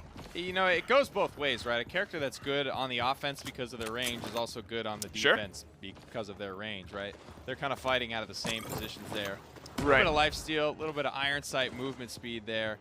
That damage reduction, scrambling around, having a good opportunity to mitigate as much of the incoming pain as possible. And mitigate he has. Bittner looking to kiss some damage onto the Virtus.Pro players. Grabs a couple shots into Erase. This is an important 1v1. Bittner predicts the dodge rollout, gets the last burst onto Erase that he needed. Grabs a double kill, even. Aggressive play from the Victor. Down into the snake pit he goes, and Vex gets the kill. But any sort of delay here, all going to be good for NIP as long as the trades are at least even. Dog gets the gloves up and stays alive, allowing Alex to do the rest. Some fancy footwork to move the In like close quarters too. Yeah, the flanker ahead to 8 and 2 and 11. Great stuff here from NIP. It's a confident defense, right? It's one that you're okay with, right? Sometimes you get owned, right? All 5 ults, you lost the fight, comeback mechanic does the rest. Those are easy ones to shrug off, in my opinion. So if NIP can continue that, nice little party give there from Gruncy to Diggy. But I don't think, is anybody even near the payload at the moment? Look like it. No, there will be no overtime. NIP All right. for free. Grab that whole ass defense point, and now they're leading 3-1. Real good chance to go up 3-0 in this set. I mean, the last one was 3 hours. This one's been about 30 minutes so far, it feels like, and NIP are on their way. Both teams swinging back and forth, but it's been NIP who have been connecting on those punches. 3-1. The chance to go up 3-0, as you point out. Top damage, all for NIP. Lowest death count in the game for Bird at 2-1 and 21. He had a miracle through time and space to keep them in the balance on Ice Mines, give them the win. Maybe look for one more here to seal it up. Again, though, a cap and a push from Virtus.Pro. Still only ties it at 3, so NIP guess we'll find some comfort in that. Oh boy, Walker's getting in there, man. He's not letting a raise into this fight. Time and space comes up dry. Everything is hitting the wall, but nobody's killed anyone yet. Bonker stayed alive for so long there. Diggy Dog as well. Finally, they both drop. So Virtus.Pro get some effectiveness out of this mid-fight. They're going to have fast cap as well. Dosa Moving in the body block. throws up. Damn, nobody Yeah, the died Mother's from Grace. VP. I can't believe that, dude. They were so low. Alex, I think in the back line, yeah, he's way behind Virtus.Pro right now and got the trade onto Pacheco, an important trade at that. Opens things up for Bonker to get right back onto the point as Alex now moving through the church side. Overpower saved. Overpower connects onto Vex. One last zone to end Stone Keep for NIP. Cert Dominance still on the board, but that's honestly such a huge overpower from Diggy Dog. That is an overpower you have to connect. Yep. That's the perfect ultimate to just get your team back in there. VP looked like they wanted to let that one go back. It was like Alex chased 2 tanks and a support out of the church. It was very weird, but finally the Assert Dominance does come out. VP will have a chance. That's damage dealer, healer, both down. Big kills from Alex. Then it's 2 members of VP. Make it 1 and make it 3 wins for NIP. 1 win away from the fabled 4-0. What a performance there from Alex, man. On the Eevee. A character, you know, can't let him forget. He kind of picked up Eevee for this season, right? This is a character he grinded to get to this point. I don't know. You saw the same thing I did. It was like Alex chased 3 people by himself out of church. It really felt like VP was maybe trying to let that one go quick and clean after the overpower, and then get back there with Assert Dominance. I don't know how they drew it up, but it certainly didn't pan out. Yeah, almost the slow burn with Alex flanking around the backside. Things seem to be rolling here for NIP. I mean, on paper, you look at this matchup. Vex said, 4-0 to kind of repeat his sentiment. I was thinking a longer set to be sure on paper. Still a chance. We've seen some long streaks. See if NIP can close it out in just a minute. SteelSeries, the official peripheral provider of the Paladins Premier League.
Welcome back, guys, to the Paladins Premier League. NIP taking another game, a 3-0 over VP.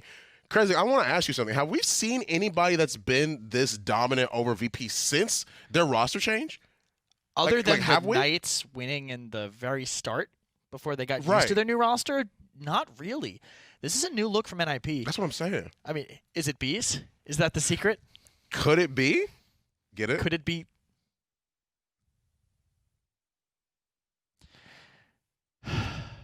NIP's looking great. So they're kind of resurging back to what they used to be, and I'm really happy that, for them at least, because they were definitely in kind of a rough position. I would say, looking a lot better. I think they're drafting a little bit more comfortable too, having the flanks that they did, kind of pulling out the Eevee, which they don't get to do very much. Still a good look for them across the board, taking home another win, 3 straight, most dominant they've looked in a while. Yeah, I agree with that. I mean, 74,000 for Bittner, 70,000 for Alex, 60K for Bonker. I mean, like, that is literally just, that is it's so dominating, like, not just off the slash lines alone, but it's like throughout, just watching these slash lines and just seeing how they play throughout the game really shows that NIP have really just been on it. I mean, even Diggy Dog, 7-5 and 16. He did really, really well in this con. I mean, he just had another presence of mind during that game. Yeah, the tanks kind of knowing when they had to give themselves away to keep that pressure up, to not give any ground really up to VP. They also did a great job. I mentioned how well the tanks were going to do into the Willow, and you can kind of see it in the slash line that Fishko ended up with. 5 and 10, getting pressured a respectable amount by them. But we said Diggy on this con. Diggy as an off tank, I think, has kind of had his ups and downs from the start to now, but I think this is definitely one of the better games that he's had in a little bit. Teams were kind of punishing his over-aggression, but he's definitely toned it down a little bit. Clearly someone on the outside seeing what he's doing, and he's tuned a lot of things up. Again, talking about the tanks countering Willow, there's an overpower from downtown that Diggy connects, and equalizing that when you're in this close to capture situation is huge. That Willow zone is massive there. Yeah, I mean, you just have to be on the next level to be able to not only pull off an overpower like that, but as a team to be able to adapt yourselves to be always better than what you previously were playing. I mean, like, it was looking rough for NIP for a while, and then this turnaround happens. I mean, last week they looked pretty good. I mean, and they just continue to grow, and then this is the NIP, I believe, that we're seeing that's ended up returning to form. And they're winning on VP's maps too. It's not like it's not like it's a trade back and forth. This is NIP taking what VP wants and flipping it against them. And that's going to have to keep happening if NIP want to keep this streak up of rolling at 4-0. Brightmarsh is where VP want to go, and with how the momentum of the set's been going, I think a snowballing map like Bright is risky. Yeah, you have to be really, really careful, especially since NIP won on Frog Isle. They've been winning consistently because it's 3-0 right now, but on top of the fact that you have Brightmarsh, you have very, very close together games that have just been a thing overall. I mean, VP go for the Willow Band first, NIP go for the Mave Band second. I mean, this is a map I'll be scared of NIP on, considering the fact they have such good aggression and know when to pick you apart.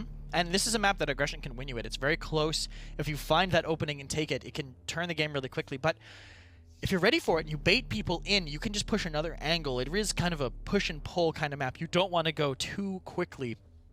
You don't want to make that mistake to let the other team pounce on. Makoa banned for VP, I'm assuming an almost instant Atlas response, and there it is. Yeah. But what's the first pick here? Is it the Eevee? Do you go for that flanker that's left to give your team more flexibility? Strix is still open. Is it the Strix first pick? A lot of things potentially up in the air for VP, and all Nip can do is apparently laugh as Bees is and wait for the response. That is the cutest little, like, Nidalee. I love that every single time. The camera has zoomed in on it about 18 times. I literally love it. And it is cute every single time. I literally love it. I mean, you got the Willow Band, you got the Makoa Band, Atlas Mave as well, and VP optimally locked in that Cassie first, which is interesting because I'm not sure. Well, I can't say I'm not sure why you would lock in the Cassie first, but I mean, we've seen the Strix locked in first for Kanga. We've seen the Strix locked in first for, I believe it was VP or NIP. But Cassie is a different story because then that tells me that they're not afraid of, regardless of shields, regardless of who you pick, we feel confident enough in this Cassie to be able to blow up whoever they're going to opt for. Yeah, and the Cassie could be strong. It's a good wrecker, so into two shield-heavy tanks like Barracan, it could be powerful. I feel like the Barracan was so good last map because of the Willow. It's still going to be good on this map. We know that the control they can bring to a team is pretty solid, and NIP historically haven't been this controlling kind of team, so maybe this shift in mentality, this shift of style, is what's kind of throwing these teams for a loop. We'll have to see how VP can kind of adapt, maybe keep their DPSs a little bit more protected to make these moves. Genos could be part of it in terms of enabling their DPSs, that damage boost onto the Cassie and whoever else they end up blocking, potentially for Fasheko or Erase, because either one can play that. Could be a big deal. Damage boost, though. Kind of minimal healing for that Inara. Gonna make it a little bit harder for Doe. Maybe a secondary healer would be a good part to end up this VP draft. Yeah, Inara Genos. I like that a lot because not only do you have the sustainability, you have a Luminary buff. Inara already is really, really sneaky with the damage. You try and fight her one-on-one on point. Most of the time, she can't really stand on point because of Barrack. It's harder for her to try and win out that trade. With the Luminary, it just gives her a little bit more of a chance. Yeah. And on NIP side, you've got the Barrack, you've got the Khan, just as I was saying before, and they're opting to go for these other picks. They've got the Furia. Now, that is scary. That is terrifying because you have the Furia, because you have Bittner on the Pip. I mean, you've got Inflame as well. Along with consistent healing from Furia, I mean, I already like NIP's draft, like, hands down. Taking away the Pip is a big deal, too, because since you've gotten rid of that, that was probably what VP was thinking. Right. Sorry, NIP was thinking VP might go for. You want a secondary healer to kind of shore up the low sustain that the Genos exclusively will bring you. Maybe we see VP. Do they go to like a... I don't think they would go DPS Grover, not on this map. Do they just give up on the secondary healer? All the extra healing, like the good secondaries, are on the other side. Grok is really the only thing that comes to mind for me, and I don't think that's great into the comp that NIP have. Furia Pip's super aggressive, Inflame plus Evil Mojo, running it down mid either or the flank. So much aggression that they can potentially have, and that is what NIP kind of thrive in. It's been always a strength for them. VP end with the Drogos, but there's still a Leon counterpick open for NIP. You've got the Ashe and Drogos to round out VP's composition. You have the sustainability with Assert Dominance. You've got the power of potentially combustible Fusillade, whatever it is he might try and go for. And on NIP's side, they're thinking about their last. They're thinking about their last pick, and it's going to be Leon. Why am I getting flat? Because I know normally it would be Tenor on the Leon. But when I think about this, Leon, Alex, Brightmarsh. I remember a recent game that he might have had one of the craziest Leon performances I've seen. Yeah. This is a very good draft for NIP. A lot of flexibility, I think, in what they could do. Furia, one of the better supports for doing damage. Everyone on their team outputs a ton of damage, and VP don't have the sustain to really deal with it. It's going to come down to the Drogos and how much he could do while being ignored, if he can even get away from Alex. Right, that's going to be really, really hard. VP definitely have a game to look forward to try and overcome NIP, who are already on the 3-win streak. This could be it, guys. The last and final game. We're going to toss it down to the casters to take us into it. Right you are. Virtus.Pro are going to have to win 4 straight games to take this set, starting with one here on Brightmarsh. But NIP have drafted themselves a great composition, a lot to fight through there. That's not how it works, Bonker. But the team is working right now. And NIP looking to say no way to the Virtus.Pro best team in the league rumors. We'll have to see if it starts here on Brightmarsh. This is tough. Looks like NIP are about ready to get themselves out of that slump. Got themselves a handsome new coach, and they're ready to rock the world. I don't know if this is the comp. Again, Virtus.Pro feels like a lot of these games do come down to, like, can Fish just, like, turbo carry this game and get us out of here, but there has to be more team depth. And I think VP have definitely shown us, like, you know, Crunchy and Arrays definitely have the performances from time to time that really make them look like superstars as well. But on a snowbally map with a snowbally comp, NIP are looking very dangerous.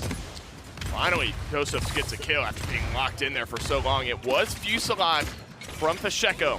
Locked in, left the base with it. Something to monitor as this game goes on. Luminary Fusillade, dude. He's two-tapping everybody. Yeah, Bittner got absolutely destroyed a moment ago on the flank. What looked promising at the start here for NIP has quickly been dashed away as Virtus.Pro make their way forward. Already closing in on 40% and climbing. A couple of narrow escapes for Virtus.Pro, as well as Tenor's not able to grab or finish that kill on a Vex in the backside. Comes in with a... We didn't even see Fish on screen, but we knew there's only one character in the game that can two-tap this Pip the way that we're seeing it happen. Crunchy grabs Diggy. Arrays gets Alex just like that. VP. Flip it on its head. It's been a game of runs, and Virtus.Pro are on theirs right now. Can they put it together for a full, complete map? That's the question. To start off, damage numbers say yes. Alex is, way up top. A lot of that he kind of poured into Dosups at the very beginning of the game. Everything else is Virtus.Pro. I think it would have been a little bit more beneficial had that, but that's how the whole set's been going, is that it's so hot or cold, so 0 to 100. If NIP could have hung in there for a little bit longer to get ultimates, I think they have the more guaranteed win when all 10 ultimates are up and everything's equal, right? They're going to be able to get these overpowers, get these probably 1 or 2 kills off of Evil Mojo. The only really guaranteed thing I see is maybe the Assert Dominance, the Dragon Punch, and even late game, right? You're looking at Resilience is shrugging off a lot of what Assert Dominance does. No combustible tick there to grab the kill, but man, does that Fusillade hurt. 1 shot, 2 shot, fire spit, Cruncy with the long range. Overpower from Diggy Dog, bounces off the railing. He gets the kill nonetheless. I would say nothing gained or nothing lost there from him. Man, frustration. Fusillade requires accuracy, and Pacheco's got that in spades. This is not the time to get overly frustrated if you're NIP. You're up 3-0. Take a heat check, right? It's okay to it's a shot every once in a while. Tanner's like trying to take some mid-air ass duel with Pacheco Strogos and is like pissed off when he's losing. It's like, I don't know, bud. That's not like the easiest matchup, right? I'm popping off if I win that, but if I lose, I'm kind of like, okay, well, that's how it goes. Might need actual refs if we get those two into King of the Ring against one another. Dosup Seismic Crash. He's going to set up Virtus.Pro relatively well here. This is where Bittner can really do his damage worth up on the high ground to assist the rest of his team. Double knockback there from Cruncy, just a little flare, but he's going to send himself the long way out off the corner of the map. Yeah, his kid and his rocket jumps, dude. I thought that was just for fun, but now we're up on the high ground here. Fish ready to contest. Well, why use weightless, right? I mean, you can. Such a waste of cooldown. Ready to contest, man. 2 tappable territory for just about everyone. Fishy swinging for probably close to 1,200 when all the stars are aligning and he's gotten all his damage in. With all the characters being around the... Fusillade was a problem when 2,400 was base, but now 2,200 is kind of the standard base HP. Right. People are having a lot more issues with that. A cheeky attempt at a backdoor cut short for Erase. It's probably the only thing that had any percentage chance of working there for them. I think we'll get a look at the Fusillade at Drogos just a little bit extra here. The potency that it brings. He's run it on this map before, and it looked good then. Looks good now. Yeah. See, that was the matchup where he's like, it's like hitting his head into it. I'm like, dude, that's not an easy win for you. I mean, that was why a you're so frustrated. Yeah. 1190 with the Luminary Fusillade. Just under 1,200 there.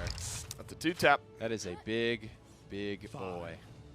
And even, as Tenor's healing himself for 1,200 with the healing potion, that'll start to fall off later. Fish has gone straight into Wrecker against this double shielding front line. Yep. This is the fight I want to see, though. All the ultimates are available. Early Evil Motion. Connects onto 1. Can they get the kill? Cruncy not out of it in time, so he loses his life, but Erase and Pacheco keeping Virtus.Pro in it. Diggy Dog evens the scoreline a little bit. 3 alive apiece. Bonker going toe-to-toe and drops the Dome Shield. They're spending to keep Bird alive here. The Dome Shield, the Inflame, they really want their support to make it out the other side. And Overpower that just is useless because there's no one there to follow it up. They were so concerned with keeping Bird alive, and they will fail in that mission. And one more banner drops down, and it executes Bird. 39% is where NIP were able to gravitate. Virtus.Pro now in control. Enlightenment, all that's left up in this game. A big mid-fight. A little more convincing from NIP this time around. You got to say Dosup's got the most value in that fight. He still has his ultimate. He you're walked right. down Bird in the back line, forced 2 from NIP, and they still ended up getting the kill on him. Yep, you're right. Seismic Crash is still there. Enlightenment used, try to save his life, but Cruncy was able to damage him enough. On the other end, Seismic Crash now rings down from Dosups. NIP have been capturing this entire time, and it's been Bonker you can get the kill on a Dosips. And he's out of there. This maybe staggers Yeah, things out. He he's in rocket there. boots one more And time. he's out of there. Raze finishes the kill. Pacheco dragon punches on through.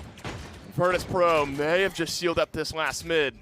Still a chance, but not much for NIP. Yeah, they got no ults. They got nothing. Man, that wasn't even like that great of a seismic crash, I'll be honest. Part of it was because the fight was coming up on already being over. There wasn't really a lot left to use it on, so just yeeted it on the Diggy to make sure he couldn't bring that one back. Freaking Merrick, though, dude. Yeah. What a troll character. Can't bring it back, though. Nice little rocket boots there to mitigate the knockback from Ash. And this is, again, a snowbally map, kind of a snowbally comp. NIP wanted to win this one quickly. They wanted to 4-0 here so they could 4-0 this match and get on out of here and go have some dinner, but Virtus.Pro have other plans. That's right, Virtus.Pro looking to get their streak started, and could start here with their 3rd point if this keeps going this way. You Raze has to dodge roll out. Bittner not able to get the kill. So now you're rounding this final choke point as Virtus.Pro with an assert dominance. NIP would hope to not have to spend too much, but a minute and a half's a long time. Fishy's looking through the eyebrows, doing his best rock monkey impression right now, man. This is dangerous trap card activated territory for NIP. This payload is nearly in as well. One more knockback on a Diggy Dog, and that might as well do it. Oh, Bonker's dead. You have no battle shout either. And you melt him down. He's actually sustaining relatively well, all things considered. Might buy enough time for Bonker to run back down, and he is down there one more time, and that's going to open things up for Alex. Just needed one last shot onto Erase to get rid of the Cassie in this fight. Finds it onto Vex. But Nick, 50 seconds left. That feels like a round-ending fight, but that's not even close. Sure does. And obviously the defensive point's still up for grabs here. VP would go up 3-1 if the conversion is in the cards. All ultimates are available, aside from Evil Mojo, which is about 2 shots, 1 shot away from being fully charged. Offense sets the pace, folks. We have to just kind of wait and see what Virtus.Pro want to do. They're huddled up in this right-hand building. This is where Alex is going to be comfortable. Talked about, you got some range, you're way far back. It's the best spot to be. Pacheco tries to fly up, get himself some healing. Seismic Crash rains down, connects on to Bittner. Crunchy traded out though. Can you get rid of the front line of Virtus.Pro? It's taking too long, too much sustain for them. Alex gets aggressive.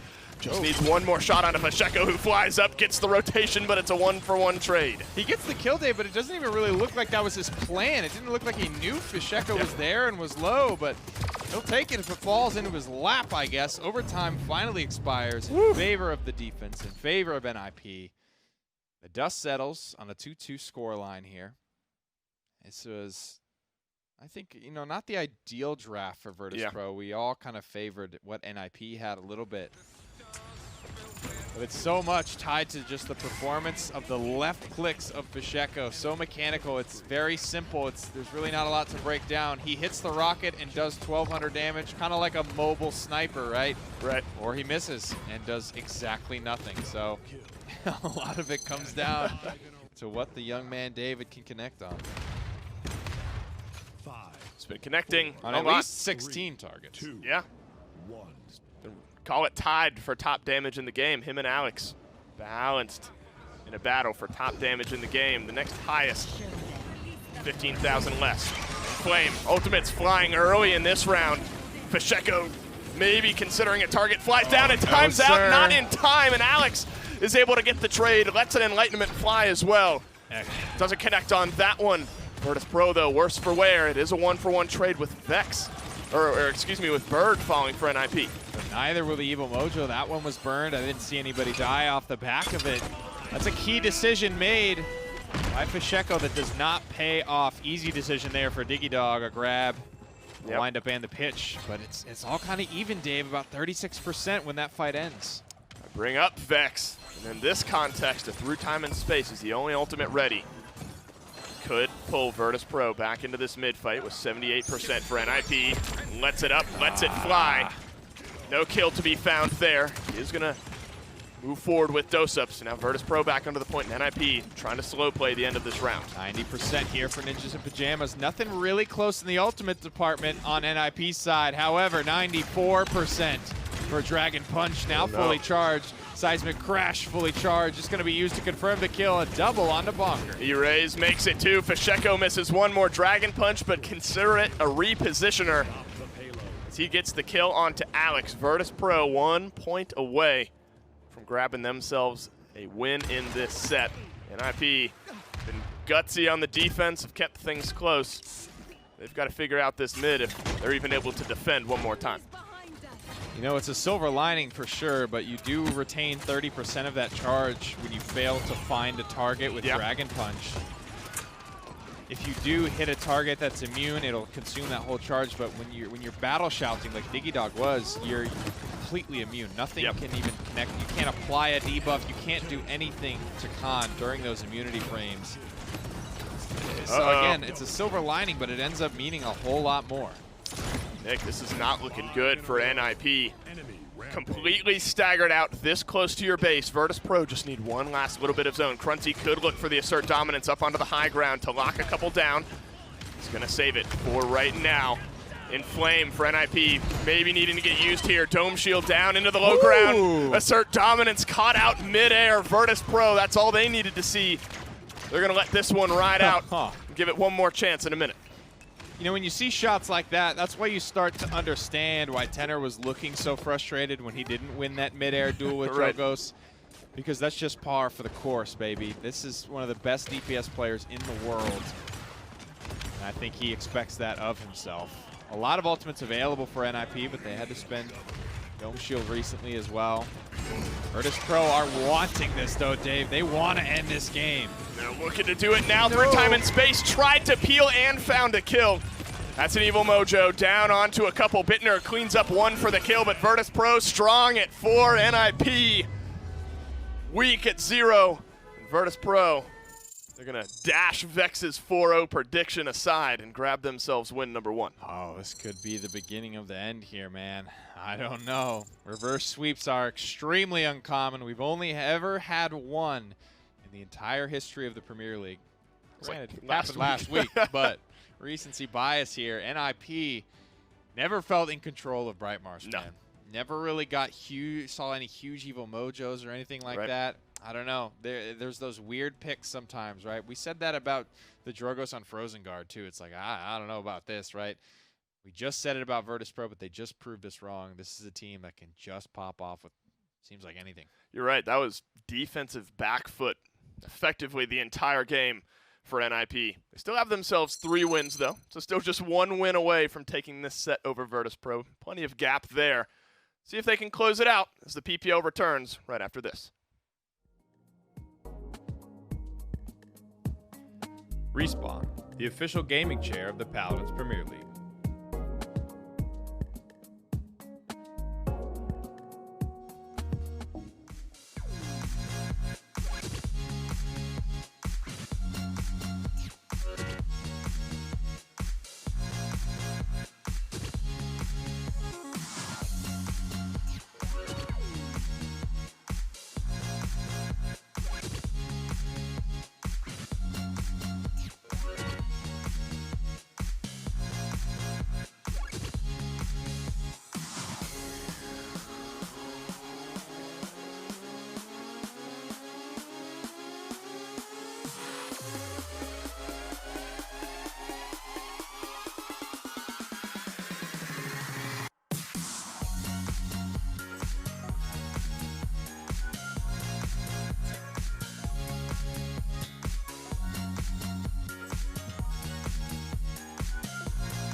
Welcome back, guys. NIP were 3-0 until this match happened. Bright March will be the first victory that VP were able to get this set, and they definitely did well on this map for sure. Yeah, I think so. I said that the Drogas was going to be a key, and I think it really was.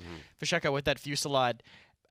Spit is a damage boost, by the way, if you guys don't know. Usually you only see people ever just shoot the Spit in midair, and that's definitely the primary use, but if you hit someone directly with it, that stacks with Fusillade and does an absurd amount of damage. We saw Fish use it once or twice, but good performance, I think, across the board from the DPSs of VP. Crunchy also, I think, putting on a pretty solid performance, kind of shutting down a lot of what NIP was trying to do. But, man, Fishko was charging Dragon Punches every 3 seconds, it felt like. Yeah, I mean, that's both times we've seen Fisheko on Bright March. Well, I can't say both, like as if it was only 2, but most of the time we've seen Fisheko on Bright March. 19 and 8 and 8, 12, 9 and 16, 6, 2, 42. Good slash lives that are out for VP. But Fisheko himself has always, at least for the most part from what it is that I see, has gone Fusillade. He has stuck to this talent, tried and true, and he's making it look good, which, I mean, it is. Yeah. On Bright specifically, he's definitely been pulling it out a bit. I'm actually surprised to see no hot swap in his loadout. That used to kind of be like the trend when it came to Fusillade builds, hot swap being direct hits, upgrade your reload speed, but yeah, that's a lot of damage, by the way. That was the Spit damage boosted shot that Fisheko landed. A lot of pressure this Drogas can put on, constantly being able to rotate, similar to like a flank in that sense, right? You know, flanks, you pick them because they're super mobile. Drogos, if you're connecting directs like that, it's basically even higher damaging, more mobile DPS. Right. And I mean, you have to deal with the verticality that Drogos already has with his boosters. And on top of that, just have spots, or at least where Fisheko was positioning, fire straight down on people, direct hits on the rockets. You're getting blown up. It's going to be a frustrating game. And also a bad time, depending on who you are. Yeah, the Dragon Punches that were constantly coming into, keeping things kind of pressured down. I also loved watching Diggy at one point when he pushed off of the point just to overpower. It's like, no. That was what we said. No, Diggy Dog, 2019, just point blank overpower onto the Inara to get a little bit of time off of the objective there. Good use of the ultimates, I think, across the board from VP as well. But NIP actually had some strong defensive holds. Agreed. Also, kind of when they locked down those 3rd points and almost the 4th point, too. Yeah, and I mean, it's going to be interesting because now that NIP have lost and they're not on the 3 streak anymore, this is their map pick. So this would definitely, or it could be, one of the times they could end up closing this one out for sure. Yeah. I don't know if what happened to Kanga before in this set previously is going to happen to NIP. I'm not sure, but I mean, there is a possibility. This would have to be more of a Knights SSG situation. Yeah, exactly. A full reverse sweep if VP want to do this, but with how dominant they've been looking all phase, if any team should be the one to do it, it would be them, right? Right. But they're going to have to overcome multiple NIP map picks in a row after I think NIP had great drafts on maps that they weren't even going to. Yeah. So to me, this might be too tough a hill for VP to overcome.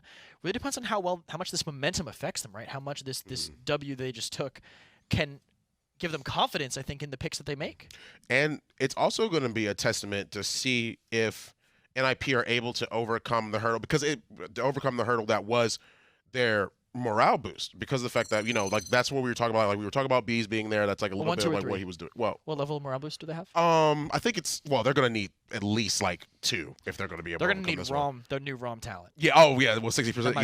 Yeah. That's definitely what they're gonna need morale boost for more than anything. But but the thing is that we're gonna have to take a look at the map and see what it is, or at least where it is. I should say specifically where we're going. Timber Mill.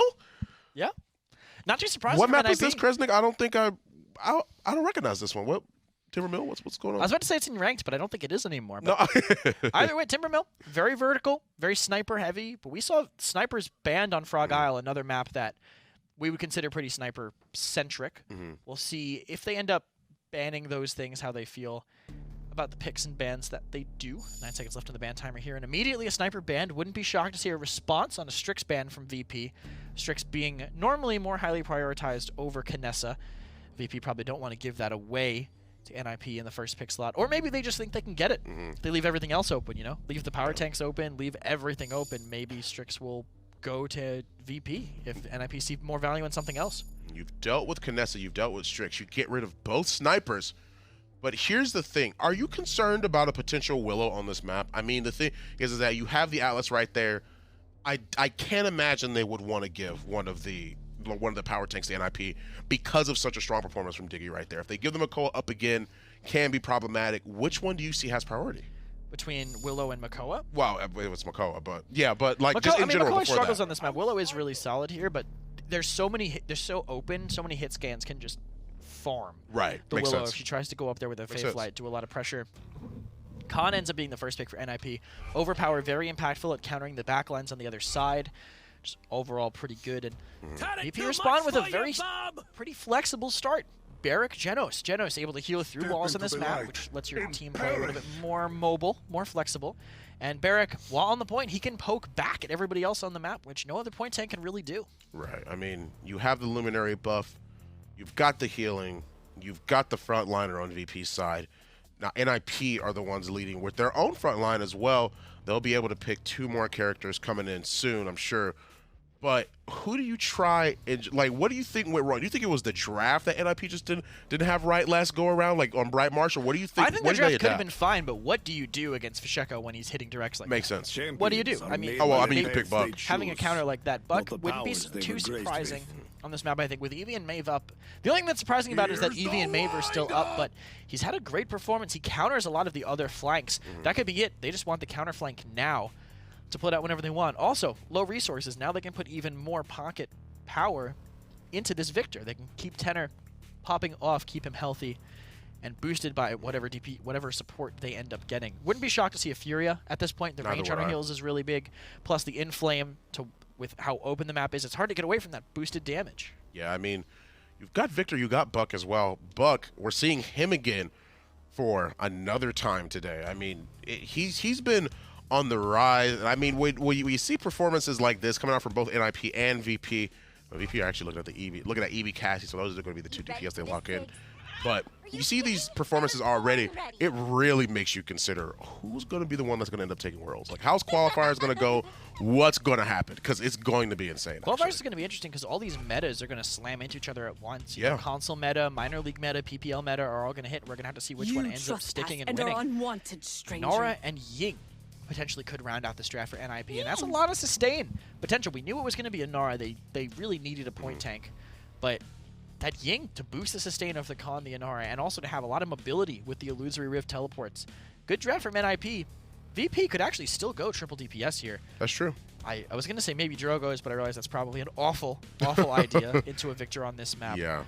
I wouldn't be shocked to see the Willow come out. I wouldn't be shocked to see even maybe a Maeve keep that double flanker potential, trying to kind of run all over the place. The only thing I hope we don't see is K-Crunchy and Droxus. Oh, okay. Thankfully, we won't. Yeah. We're going to see Ruckus instead coming from him. Okay. The closest triple DPS you can get with a lot of health on the table for him. Good dive potential, but could actually harass that Ying pretty hard, force those teleports. I might even trade into this Buck pretty favorably. I think Alex is going to have to do a lot in terms of kiting away and just trying to 1v1 fish as much as possible. Buck has a pretty big advantage until Cauterize is online. The Buck could be enough to lock them down and keep VP from doing what they want to. Yeah, they're definitely, I mean, NIP coming into this next matchup, I mean, they have the sustainability on so many different characters. Yeah. You've got the Ying to be able to keep up the Inara. Of course, she gets increased healing. You've got the Battle Shout. You've got Buck's own recovery for healing himself. I mean, you've got so many tools on NIP's side. I definitely see it as not necessarily a one game, but a good draft for NIP. Game 5, 3-1. Let's go. NIP, they get some fist bumps from their coach. Headed down here to Timber Mill, grab themselves the Victor, and Buck rears his head again one more time today. Timber Mill this time. Still backs against the wall for Virtus.Pro. Got to win 3 straight now to find the win in this set. I think NIP have maybe hit the reset button after that last game and are feeling confident coming into game number 5. This really is a pretty iconic VP lineup. Is it right for Timber Mill is what I'm still kind of debating in my own head. I think they have really every character that everyone's going to be comfortable on, but I don't know that comfort is enough to overcome NIP picking Timber Mill, right? This is a very polarizing map. This is the new Ice Mines in the sense that not a lot of people, I think, have a lot of screen time on it. So if NIP have something up their sleeves, I don't know if Virtus.Pro are going to be ready for it, but if there was ever a time you had your back against the wall, these are the 5 champions I would elect to lock in for VP. Front lines of NIP are taking a beating right now. Diggy Dog melted down from every angle. We're fighting from the point there for a little bit. Virtus.Pro able to regain control of the mid. Erase now. Back around underneath NIP. He's going to dodge, roll through. Void Grip up onto Alex. Not going to be able to restore through that much damage. And now Bonker caught out on a bit of an island. He was able to trade out onto Crunty. The big difference maker. And NIP now back to full strength on their front line. Nice disengaged shots here from Erase, making sure he applies that big game damage onto the big boys of NIP. Tenor got spooked by something, threw his grenade, and didn't find any damage. 78% for Virtus.Pro is a pretty big mountain to climb for NIP. Alex is going to work his way towards Pacheco, but he's met with the first ultimate of the game. Oh, he just needs one more shot. The Ice Storm was perfect for Pacheco, and Erase was there to finish off the damage. The Buck not quite hitting its mark up to this point just yet. Virtus.Pro up to 90. Diggy Dog, big trade onto Erase. It's going to be a 4v5 once the reinforcements are there, but Pacheco pulls it right back. Crunty moving forward. Damage Look at that. mitigated by the Ying clone. And everyone else now starting to collapse. No way, Bittner lids. You got to be kidding me. The sustain is there. The damage into the ice block, and Pacheco goes down. What a play from the healer for NIP. Wow, the fancy footwork. He's body blocking through the clone, making sure he keeps it in between him and danger while keeping. If they win this mid. I mean, you could see the call come through on Tenor's screen. Tenor was scrambling, running around for his life. And then all of a sudden, he just ADS and started fighting. And then in comes Bird. I got you, I got you. Bailed his boy out, and frankly, bailed his team out of that one. Bird does the heavy lifting that time around. What a performance. What a turnaround. Crunty back into the fight. That was a double kill even. Bittner just a little bit too far forward. Eats a Hexafire. That's all he's going to be able to hang his hat on after a miracle mid-fight win. Thanks to Bird. Virtus.Pro back into the fight. Now with a big zone onto NIP. Kind of that late first round of ultimates starting to come online as well. This is a long map, Nick. I mean, if you get zoned out this deep, this early on, it's pretty hard to fight back. Yeah, it's just going to burn a lot of time off the clock. No matter how big or how small the map is, you got 2 minutes and 30 seconds to do it, and we've already almost burned through the first minute of it. This payload making extremely little progress here, but it has that polarizing factor to it where your spawn door is really, really far away from the midpoint. Now, it's not a map with a lot of innate choke points, so you're fighting over, you know, this is where you fight over the mid-fight, right? You're fighting here, and then if you lose here, you kind of got to fall back for a little ways, and then that's where things get interesting, because this is one of the few maps where your spawn door is really, when you compare it to where the offense is fighting in from, the offense kind of has the advantage. They have cover. They have high ground. You're coming in from a spawn door that's pretty far away from where the actual conversion point is. Compare it to like Brightmarsh, like we were just on, you're shooting on a balcony down on the peasants. You know what I mean? Like there's a lot of innate advantages to a lot of the newer maps. Spawns, Timbermill is not one of those maps. They took advantage of that. That Buck Wild for Alex. Getting about as much value as you could hope for. Big triple kill from the Buck to keep things going. Bittner gets the kill onto Erase. Crunty dashes in aggressive. Bird is able to turn that one around as well, though. But all of these trades somewhat even, actually coming out ahead for Virtus.Pro. Payload is moving, thanks to Bonker. Something to be mindful of. Especially if Diggy Dog can stay alive. Bonker now just going to get staggered out. May have been the last-ditch effort to try to keep things going, but looks like Virtus.Pro are going to grab themselves a defense here on Timbermill. Little fishy Tenor 1v1. Oh, saved by the bell. Saved for the king of the ring, dude. It's got to happen. It's a matchup the people demand, Dave. What say you as the host? Yay. Do I gotta get? I don't know. We gotta get Chief on the phone. Yep, this is Chief. Yes, this is it. This is both it and I support this match happening. Here it is, though. This was the fancy footwork, right? Bird himself got low, right? Crunty, he really did stay alive for a long time there. Wow. In the early rounds, you get to see just how sustainable Ruckus can be. Ying is a very, very old support character, and Bird is a very, very seasoned support player. So he's one of the few that kind of has a good grasp on the ins and outs of it, right? She hasn't been a factor of the meta for a long time, and isn't really even now either. She's just viable now, right? Everything is kind of viable now. So the only guys playing her are those more OG supports that have known that value in the past. Diggy Dog lets your mind ring out. Vex lets the through time and space ring out, but that one connects. A triple kill for the healer. Unreal from VP. Maybe a delayed quad if they give it to him. Yeah, no, he's called for the stagger. Because he's communicating. That's a team player so right there. Furiously. Like, he gets a triple and then is yelling something. I'm like, what is he yelling? Like, 1, it's over. And then I was like, he like really wants that kill to be staggered because it matters a lot on Timbermill, right? There's no chance for an overtime here with a good zone, a good void grip. Bird wins it in the first round. Vex wins it, answers right on back in the second.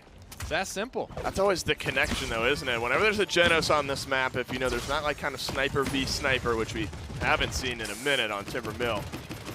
If the Genos can time that through time and space properly, because there's always a healer pocketing his team kind of up high, the potential is there for exactly what you just saw. Triple kill, a little bit of icing on the cake. But I would say as far as double kill through time and spaces go, this map probably hosts the most of them. Wow, look at where Raze is. That is such a long distance kill he just got on a 10er. And a critical one at that. I've been seeing a lot of this Victor scrambling around looking for a home.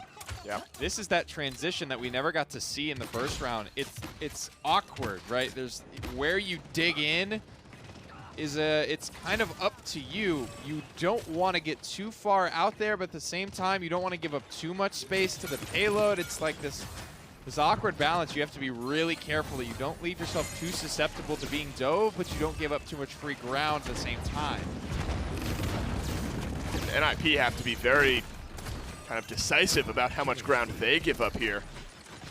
So with a minute left, payload is it is one big team fight away from going in if you're Virtus.Pro. For the moment, though, the Buck is going to reign supreme on the defensive end. And they've had a tough time getting this Buck going, I think. There have been moments from Alex, just not quite as consistent. Yeah, a big part of it is, I think you look at what he has to dive into. He's got void grips. He's got a very slippery character in Barrack that can dance between a shield. It's not a lot of great options for him. Sure. Especially given that Big Game is Cassie is his best target, but Big Game is also very, very tough to deal with as a Buck player. And it only gets harder from here, Dave. So much of what you rely on is that sustain from the hand clap, but that's fallen off very, very quickly here. We've already seen just in that last fight, Alex is struggling with that sustain element of it. It's a tough part about the kit because it's so committal. It's so in. Maeve has the 9 lives to reset cooldowns to get out. Wormhole gets Eevee out. Buck doesn't have any of that. Right. He is in when he is in. Whether it's offensive or defensive, you're stuck with the choices you make as a Buck. Diggy Dog, I don't think expected the kind of dual flank there. Battle Shout mitigates a lot of good damage. Bunker blinks up to the high ground. Close moments there. Caught a little bit too much damage from Crunchy, I think, and as he dropped back down, only death awaited. Nick, this is a full-blown stagger from Virtus.Pro. Game 6 is a knockin'. Crushing them. This is, I mean, yawning. It's tough to get a it's tough to get a feel for that round because it was over so quickly. Like, it was over before it started. It's a double time and space and then a cleanup onto the Buck. Oh yeah. Nothing else to it. 2 there. 1 here to the side, and with then the ice storm call too. to stagger out this final kill onto Diggy Dog, who was kind of way in the back line there. That's all it takes, folks. Yep. And a good little zone there afterward. You saw they left that con. Yep. Crunchy and Raze went to go continue that zone, where I would argue it's almost more potent than Ice Mines. The line of sight from like the top of that little ramp you just saw on the right all the way over to where your like portal takes you up, like this high ground Vex is about to be on. It's some of the longest in the game. You get dismounted coming out of spawn on Timbermill and you just kind of throw your hands up. Yep. Take them off the keyboard. Bittner, opening kill, not picked off by through time and space this time. Vex lets Again. one more fly. Vex knocks down one more member of NIP. And if things start to roll for the red team, we can thank him one more time. Sheko blinks in and gets the kill onto Bird. NIP still in positional control, but Vex one more time grabs the ult.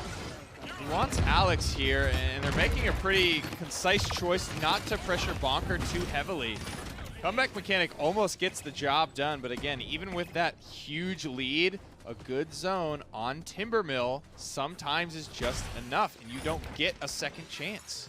Yeah, I don't know, Nick. 60%. They're going to have the zone in. Pacheco, smart to stay safe. 75%. Can you get the dismounts? Diggy Dog dodges one shot, catches the other on the chin. He's going to have to Commander's grab in. He's going to lose that cooldown. He drops down, but no, he doesn't. The void grip from Vex saves this game and keeps Virtus.Pro in it. Game 6. Right around the corner. Well, I guess Virtus.Pro kind of know what they're doing on Timbermill then. That was decisive, man. That, you know, if not for that real almost miracle play from Bird in the first round to get that payload, yeah, I think they're getting skunked. Is this a big bees moment for NIP? This is. I think I agree. I think that's a big thing to point out here. This is where you gotta, you know, get this train back on the tracks. You were leading 3-0. Took you like 45 minutes to get to that point. Yep. You don't want to have this slow grinding loss. Well, we'll have to see what Coach Bees has cooking for NIP. Right.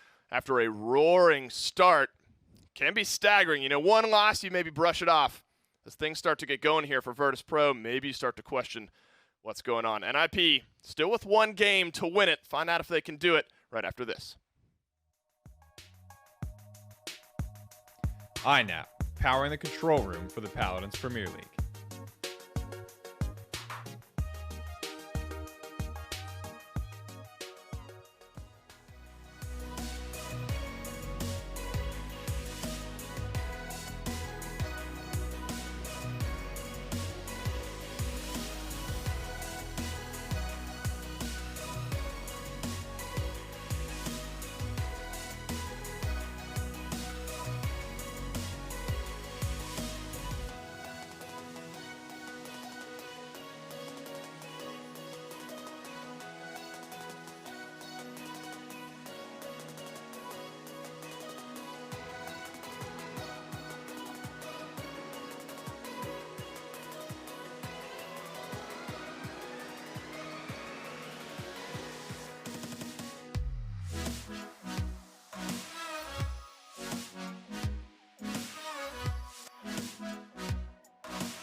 Welcome back, guys, to the PPL, and I'm having deja vu. I feel like I've seen this before, where, you know, there was one team that had like a 3-1, and then, I mean, they were down, and all of a sudden now we're at 2-3. Is VP gonna? Chris, what do you think? They got a shot. I mean, they drafting definitely do. like that. I think that Buck early pick was weird. Mm-hmm. I saw what they were going for, but I think there was just too many counters left open. Like, yeah. Conceptually good, but I think you have to wait a little bit later to pick the Buck. He just has too many ways to deal with them. I mean, you can see barely damaging above his own con. Tenor putting on a pretty solid performance damage-wise, but on the other side, VP all, except for Divey Boy, Cruncy, all with a very respectable damage number. Yeah, I mean, Joseph's, Arrays, Cruncy, Pacheco, well, aside from Cruncy, 6-8, 9-3, 7-3, 10-5, and 5-4. But let's rewind that a little bit. 7-3 and 20 on Vex. The man was hitting some clutch through time and spaces. He was popping off. I mean, I don't know if you could ask for a better performance from him this game. Honestly, a big part of it too was the void grips he was connecting. It was so effective at stopping. He stopped the touch at the very end, caught the Buck a lot because Buck doesn't have that second leap to get away. You know, Maeve and Eevee can both either pounce out of it, use the double jump. Eevee can wormhole out. Buck's donezo. There's nothing he can do once he gets grabbed. Yeah. Vex in general, this game put on a fantastic performance on this Genos. And I know, as a joke before the interview started, after the Renegades game, he said that he's glad that they banned that Genos because he was getting bored, but you can't get bored when you're putting on a performance like this. I think. Yeah, especially if it's keeping your team in the game. I mean, whether you're bored or not, you literally can't complain about the performance it is that Vex is putting on right now. I mean, it is a good performance, a good void grip. He tried to dash onto the point to get that contest. Vex presence of mind to be able to just use that Void Grip, keep him up there, prevent him from touching, and now that's why we're at a 2-3 right now, folks. It is a potential reverse sweep again. I mean, I don't really know what else to say. I mean, it's happened once before after the last set. I mean, wouldn't it be crazy if it happened this close to each other twice in a row? But It would be. we'll have to see. VP is really going to have to keep it together against NIP because all the cards are in NIP's hands. These are maps that they want. And NIP have to keep finding drafts that they want on these maps. Timber, I started good. Rough draft-wise for them. We'll see where they go and what they want on the next Bizarre. map. Okay. Oh, no. Oh, NIP, VP, Bizarre. What's up with This that? is oh no, we just had one of the greatest Paladins games of all time on this with these teams on this map in the past. That was with Pule and Akate though. Still, that was a phenomenal game then. I'm sure we're going to see a phenomenal game here. And NIP, Sniper's pretty good on this map if you know how to play them. Strix's so good everywhere. Get rid of them, not have to deal with it. We'll see what Nip respond to the Atlas ban with. Strix, Atlas, and you're right. We will have to see what NIP want to respond to this Atlas ban with. They automatically just took Strix out of the pool. They took Atlas out of the champion pool. And now we're looking at who NIP want to go for this third ban overall. I'm excited for Bazaar because of the fact that Bazaar is literally one of my favorite maps, if not my favorite map, because of how often we see such amazing sets on it. Like, it gets hectic, and it's super awesome because of how much this map can provide in terms of fights. They go for the Maeve ban, though. Tell me a little bit about that. Why Maeve now?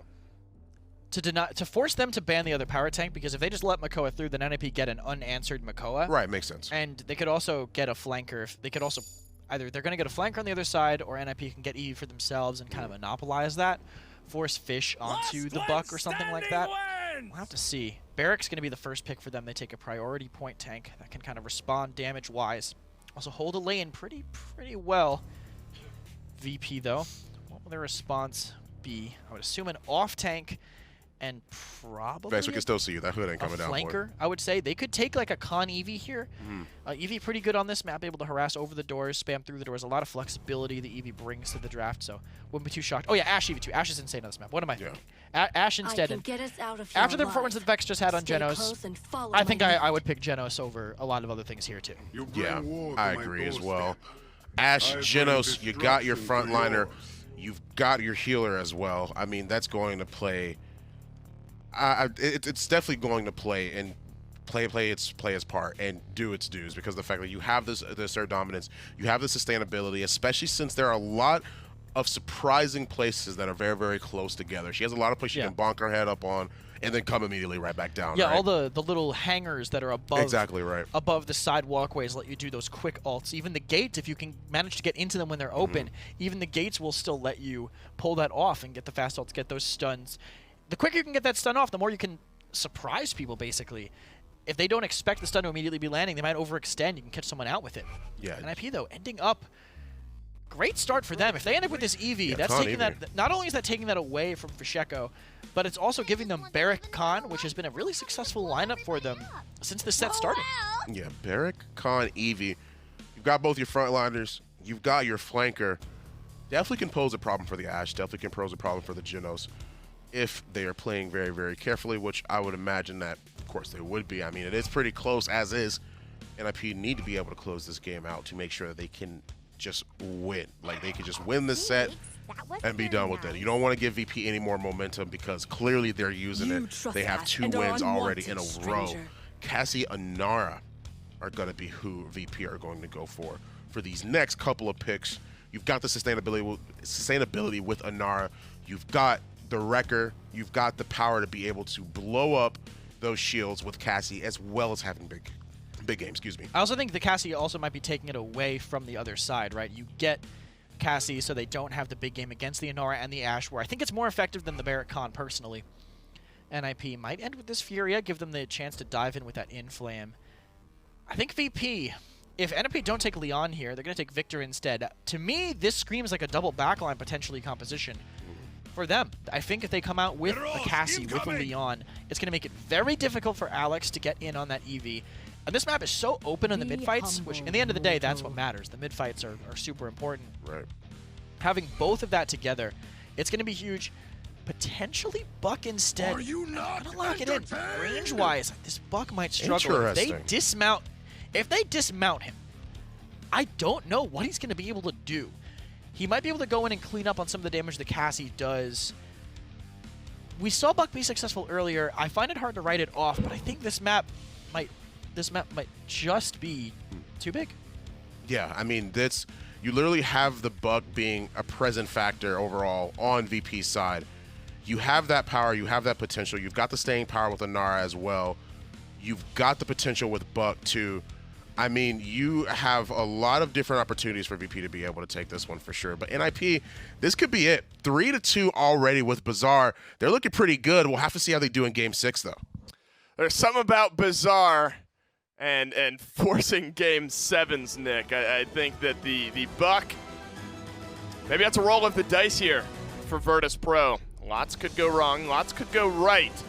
Didn't quite work for NIP on Timbermill. Let's see if Virtus.Pro can forge that into victory, set up a Game 7. But first, we're headed down to Bazaar.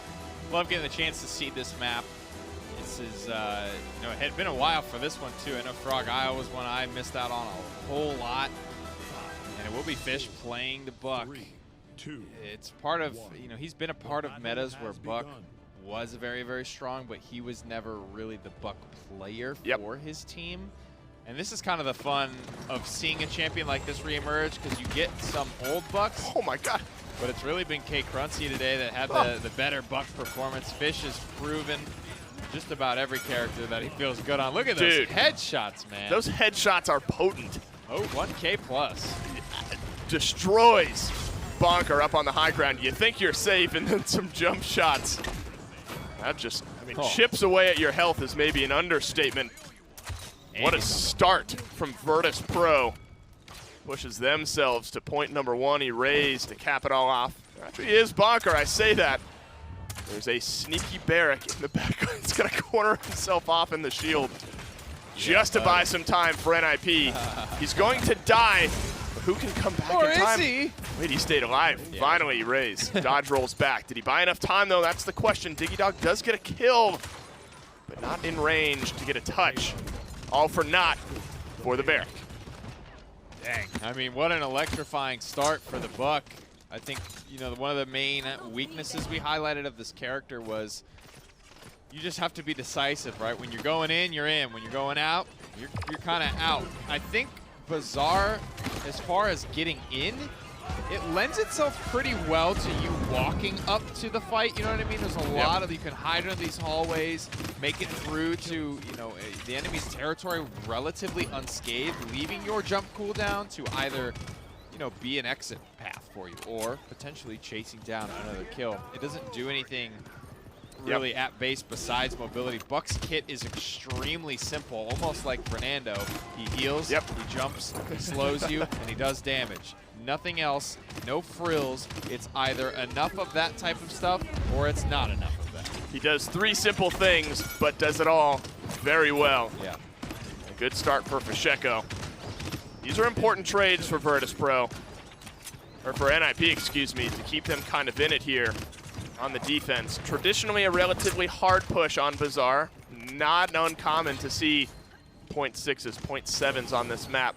Sort of linear, easy to read. You're going to need kind of these big sweeping fights from Virtus.Pro in order to break down this NIP defense. So a 3-0 start, starting to slide back for Virtus.Pro, but notably, Diggy's kind of the one I worry the most about when it comes to tilting on this NIP squad. And he's smiling going into Bazaar, so whether it was NTBs who cheered him up, whether it was they just felt they got the better draft, it's tough to say, but it seems like NIP are in a good space mentally to kind of bounce back in this set. They're getting a couple of key kills here. They've done a really good job squelching this first offense, which, again, you lose a payload, but you kind of own on the defense, and the payload goes nowhere. You feel good about it. You still feel good about that round. You still come out of it 1-1, right? You're basically equalized. I arguably have the better taste left in your mouth, even though I agree. It's the most recent thing. All you did was smoke them all around after they capped. Yep. It's the most recent thing that happened. You were able to put the mid-fight out of your mind, get things back together. Still a chance that it doesn't turn around. An aggressive assert dominance here from Virtus.Pro. They do find themselves some kills. Remember, this is that first break point, Nick. Once you get around this corner, it's a downhill fight and a little harder for the defense. Well, taking a look at the range advantage, I don't know that I would necessarily give it. I think it's fairly even, so this is going to be a pretty even fight. Ice Storm from up over the top. They want to get it started the right way. It's a party gift from Alex, but where are the kills? That chunks out a lot of damage. Diggy Dog finishes off a good setup from Alex. Shoulder bash on through. You don't have assert dominance. Both of the tanks actually kind of rotating back to that doorway. Okay. So NIP grabbed themselves a defense. Tense moments towards the end, but still comes up in their favor. Assert dominance used most notably from Virtus.Pro to try to get things rolling there. I've been saying a lot today, the offense usually sets the paint, and that's not the case here. That was a defensive initial Ice Storm from Alex, and I think that's okay. Ice Storm is an ultimate. It doesn't really do a ton for you guaranteed, right? I think Virtus.Pro did a great job using it as setup for time and space last game. Right. But you look at what NIP have got, and it's most likely to be paired with a barrage or something like that. Both are relatively quick to charge, but I think it's better to just spend a relatively cheap ultimate, get this guaranteed one-to-one hold, and move on with your life. Look out for Vex.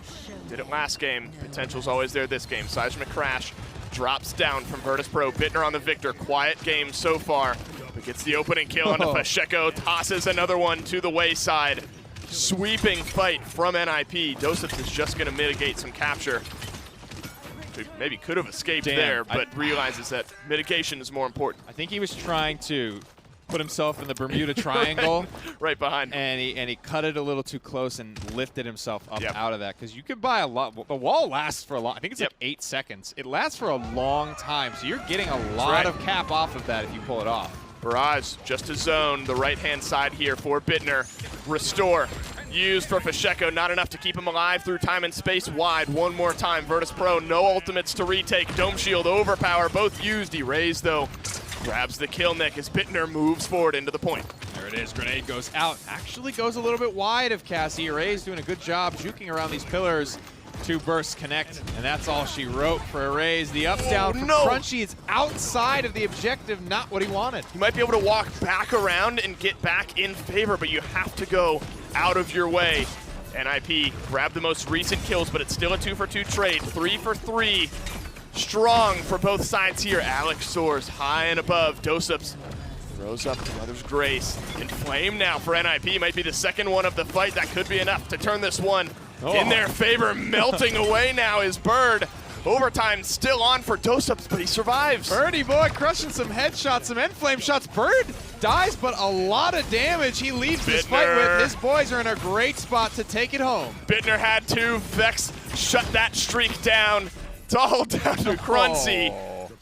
Point number 2 is done at 7 minutes and 45 seconds into the game. NIP, they come out on top.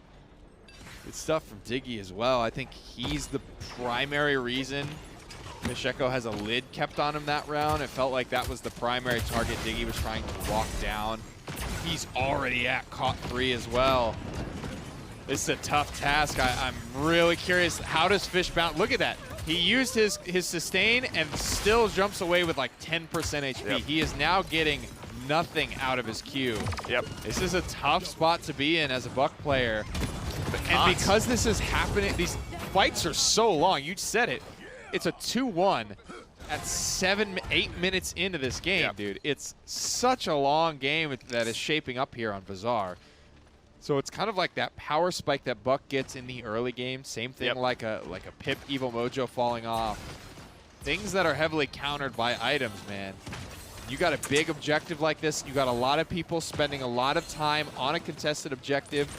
It's a really kind of hidden mechanic, but if I'm contesting a point that has a ton of enemies on it, which is very likely on the size of point that Bazaar has, you actually get more credits per tick for every enemy contesting the point. So that's just one more thing that's leading to these crazy item spikes early on in Bazaar. And you looked at NIP's items a minute ago. 3 cauterized 3s now for NIP, with a cauterized 2 for Bittner. And I mean, if this round continues on, be looking at 3 as well. Some caught 3 for Virtus.Pro. 2, in fact, still 2 caught 2. So somewhat even in that regard. Not a big tilt one way or the other. But your buck, you get hit by that. Not a lot's going in your favor, and this could be a good fight for NIP. Already off to a 2-for-1 trade. Wow, look at that. The hip fire headshots. Okay. Doing crazy crack shot damage there. Misha's alive. He's distracting, trying to slow this down as much as he possibly can. But this one might just go on home. Yeah, I think it might just roll in. When you have your DPS rolling in to try to contest, it usually doesn't bode very well. Dosups makes it down. Erase buys just enough time. He throws up the wall, back behind a contest. You got 3 people shooting at him, though. Vex can't do anything about that. Not with the cauterize that we now see for NIP. 1 point away from ending this set, ending the run here from Virtus.Pro. My oh my. And this is the situation that I think was so worth preventing for NIP in that first round, where Alex just kind of tossed out that Ice Storm before it became a problem, just to ensure that this type of mental pressure is not put on you, right? Either way, this is a tough one to be down 2 points in. For Virtus.Pro, it's going to cost you the match. For NIP, it puts your ass on match point now, right, and you let this one slide all the way back from a 3-0 lead. A small thing there, but I think Alex prevents potentially a tragedy in the first round. Holds that defense. Now NIP are rocking and rolling. Items. The red cards are reached their peak. Now we're just kind of getting the flavor stuff. Yep. This is past, I think, the midway power spike. Nearly going down as Cruncy, but he's able to drop the banner. Keeps him alive up top, 600 health. Once that immunity goes away, though, he could be in a bad spot, able to shoulder bash away and stay alive. Vex grabs the kill onto Bittner. Alex drops the Ice Storm as well, but Raze nearly escapes. It's a double kill for the victor as NIP look to run right back onto the point. And how many damage? Tilt things back in their favor. It's a lot of trading going out, but it's just that you look up at the scoreboard and look who's alive. Yeah. VP don't have any damage to fight back with at that point. It's a tough spot to be. Genos kind of whipping Furia here by about 30K on the charts. Comeback mechanic enabled for VP. Comeback mechanic is less of a factor on Bazaar as well when it's so much easier for really anyone on your team to contest a point that's this big. Virtus.Pro need one more fight with Fast Cap to keep themselves in this set. NIP just need to zone out one last time. They're at 87%. Buckwild ready to go. So is Inflame for NIP. When are they going to get used? Dosups finds the first. Bittner and Bonker find 2 and 3. It's an even trade, though, for Shekel and Cruncy for Diggy and Bittner. Bonker grabs the kill on Barrick. Overtime ticking away. Low health bars is all that's left for Virtus.Pro. And NIP reverse sweep stalled. And Coach Bees grabs his first win. There it is, baby. Great stuff there from NIP. That's good resilience, man. That's what you want to see from this team. That again, all my opinion, but I think they've been pretty prone to kind of tilting a little bit, getting frustrated, arguing with each other. If Bees can just keep these incredible players communicating and working together, they'll be in a much better spot, making changes. NIP trying to get out of this slump. They were dominant in Phase 1. Yeah. Been kind of just slubbing it here in Phase 2. But they got to peak at the right time. That's the whole conversation of that interview. They only care about peaking at the right moment, and that moment is it's about a month away. Let me ask you, are NIP's underdogs coming into this matchup? Too tough to say. I kind of think so, honestly. If not for that huge-ass break that VP had to kind of make it through, sure, I would say definitely. This was kind of in my own head a pretty even matchup. This was the heat check I wanted to see, though, right? You get a really good sense of where NIP and where VP are after the games today. I mean, heat checked. Virtus.Pro still a very scary team, hung with NIP through all 6 games. That does it. However many hours later this PPL Thursday is done, that means we're sending it back to the desk to wrap things up. Thank you guys so much from the Casters booth. Long day, long sets, 2 of them at least. And in this case, they're looking really, really good. NIP, I believe this is slowly their return to form. They were looking great throughout this set, 4-2 over VP. That's not an easy task, especially with how good VP have been looking throughout this PPL split. Yeah, I think NIP played pretty well in that Bazaar. I think they were focusing decent targets. I think the people who were trying to touch on the point. There was actually a really weird moment where Bird gave up like 6% of cap because he was jumping on the fountain. He was getting high jumps while already being slightly elevated and actually lost some percent. And I think if he had just sat on it, VP wouldn't have even had a chance to refight, but it didn't matter. In the end, NIP still won that fight regardless. Looking at that Buck, though, I really think another backline could have been fantastic for VP, having a little bit more, even more range. And I think range is what they might have needed to compete with Tenor on this Victor. His damage was scores above everybody else's. And such an impactful character, especially when he's being piloted by Tenor. 11, 6, and 7. And you just see it right here where he's just farming damage, really just opening up the doors for NIP to be able to pursue whatever avenue it is that they're looking for right now. I mean, he is able to actually use this burst shot, use this burst mode to just pretty much take out a lot of these people. And it definitely was their downfall. I mean, you said it before. It was the fact, or at least I agree with that, is the fact that they didn't have enough range to be able to contest that. They couldn't stop those backliners that NIP had, and because of that, it just didn't work out for him. I mean, the Cassie's decent at range, but not really to the same level that having a Leon 2 on that. If they have both of them, it could be pretty effective. But still, NIP, I think great play on Bazaar. Definitely a comfortable map for them. I don't think they've lost a VP on it yet, so maybe something they're going to keep going to, but these are definitely two high-tier teams we're going to see beating each other up for a while to come. For sure. I'm excited to see what a bunch of their future sets will look like. However, we are standing by for an interview with the winners. That's right, and here the winners are. In 6 games, you guys unseat Virtus.Pro. A big conversation point coming into this matchup was Bees being with you guys now. I know it's only been a little bit, but is he a difference maker here in this set, having maybe a neutral voice when things are getting a little bit tough? I mean, for sure. Bees helped us a lot when it comes to like the mentality outside the game and keeping us together as a team and a squad. And he's an old friend to all of us, and like Alex, old teammate and stuff like that. So shout out to Bees. Really good job so far. Yeah, I made fun of him on Twitter a little bit. Undefeated as a coach and completely winless as a player. So maybe finding his calling a bit here. Love the guy. I mean, he's pretty beloved. Man. Right? He's pretty beloved in the scene. I asked you guys if you were worried at any point during that phase or during that set, and you said you saved a lot of big maps. Is there kind of some strategy to that? I mean, how do you guys elect to pick which maps do we want to use today to win? Do you guys have the same sort of rotation that you want to go with every time? I think a lot of it comes down to like how we feel as well, like on the day, to be honest, like because we weren't too sure about what maps we wanted to pick, so we're just like, you know what, we're feeling like the Timber Mill today, because it's been pretty good for us, so yeah, that's about it. Now, I know it'll probably never fall to either of you, but where do you see Buck in this meta right now? Is he about to become, a mainstream pick? Is this just kind of this week's pick and then next week it's something else? Yeah, I definitely think Buck is gonna fall off like shortly. People are gonna learn how to play against him, and then it's not gonna be that good. It's the same as the Maeve Eevee thing. Like you learn how to play against them, like you feel them, and then it felt like you guys had Cauterize 3 like instantly on Bazaar. I mean, part of that is what shuts down Buck. They're really resilient from you guys today. I think it's safe to say you're coming out of that slump, turning that corner, which is good for you. Congratulations on the big victory. Congratulations on the new coaching job for NTBs. Guys, that does it for us down here in the interview. We're going to get it back up to the desk, close out our day.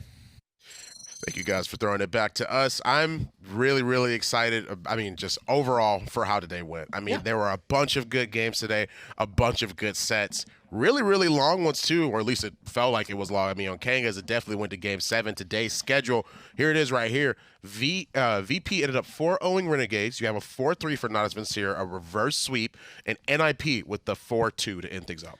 Not a full reverse sweep, but definitely enough one to show Navi's resilience over time. And NIP also, after losing 2 straight, managed to strike back with their last win. And even in that 4-0, Renegades didn't make it easy. It wasn't like a 16-0. I mean, we've seen Renegades have that happen to them before, and they got points back and forth on every single map. Right, exactly. I mean, we're going to look at the standings and see how today's matches affected it just a little bit. Not As Vincere are at the top.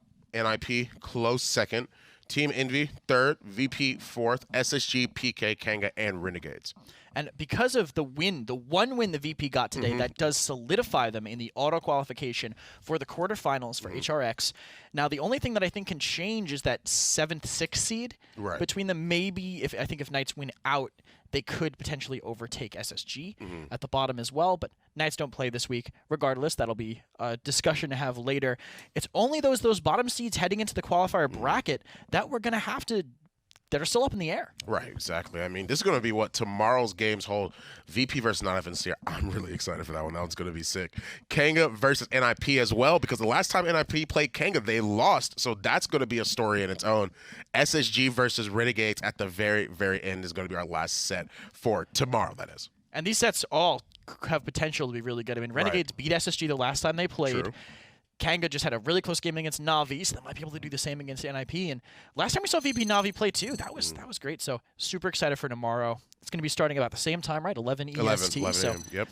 nice and early to see some good PPL games. I'm excited for it too. I mean, we had some amazing games today, super, super amazing sets, everything all across the board. Congratulations to all the players, whether they won or lost. Everyone tried their best, and it definitely showed because there were some awesome games today.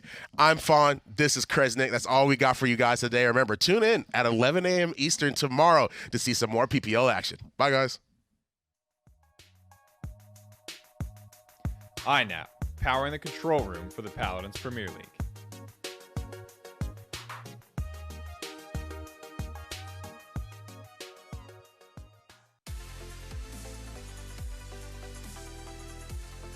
We're here live from Atlanta. The players are here. The stage is set. Let's get down for This is where we also talk about the new stuff that we've got coming out for you all. HRX is literally my favorite time of year. It truly isn't close. This is what I live for. It's that second place. I can't wait to see what first place is.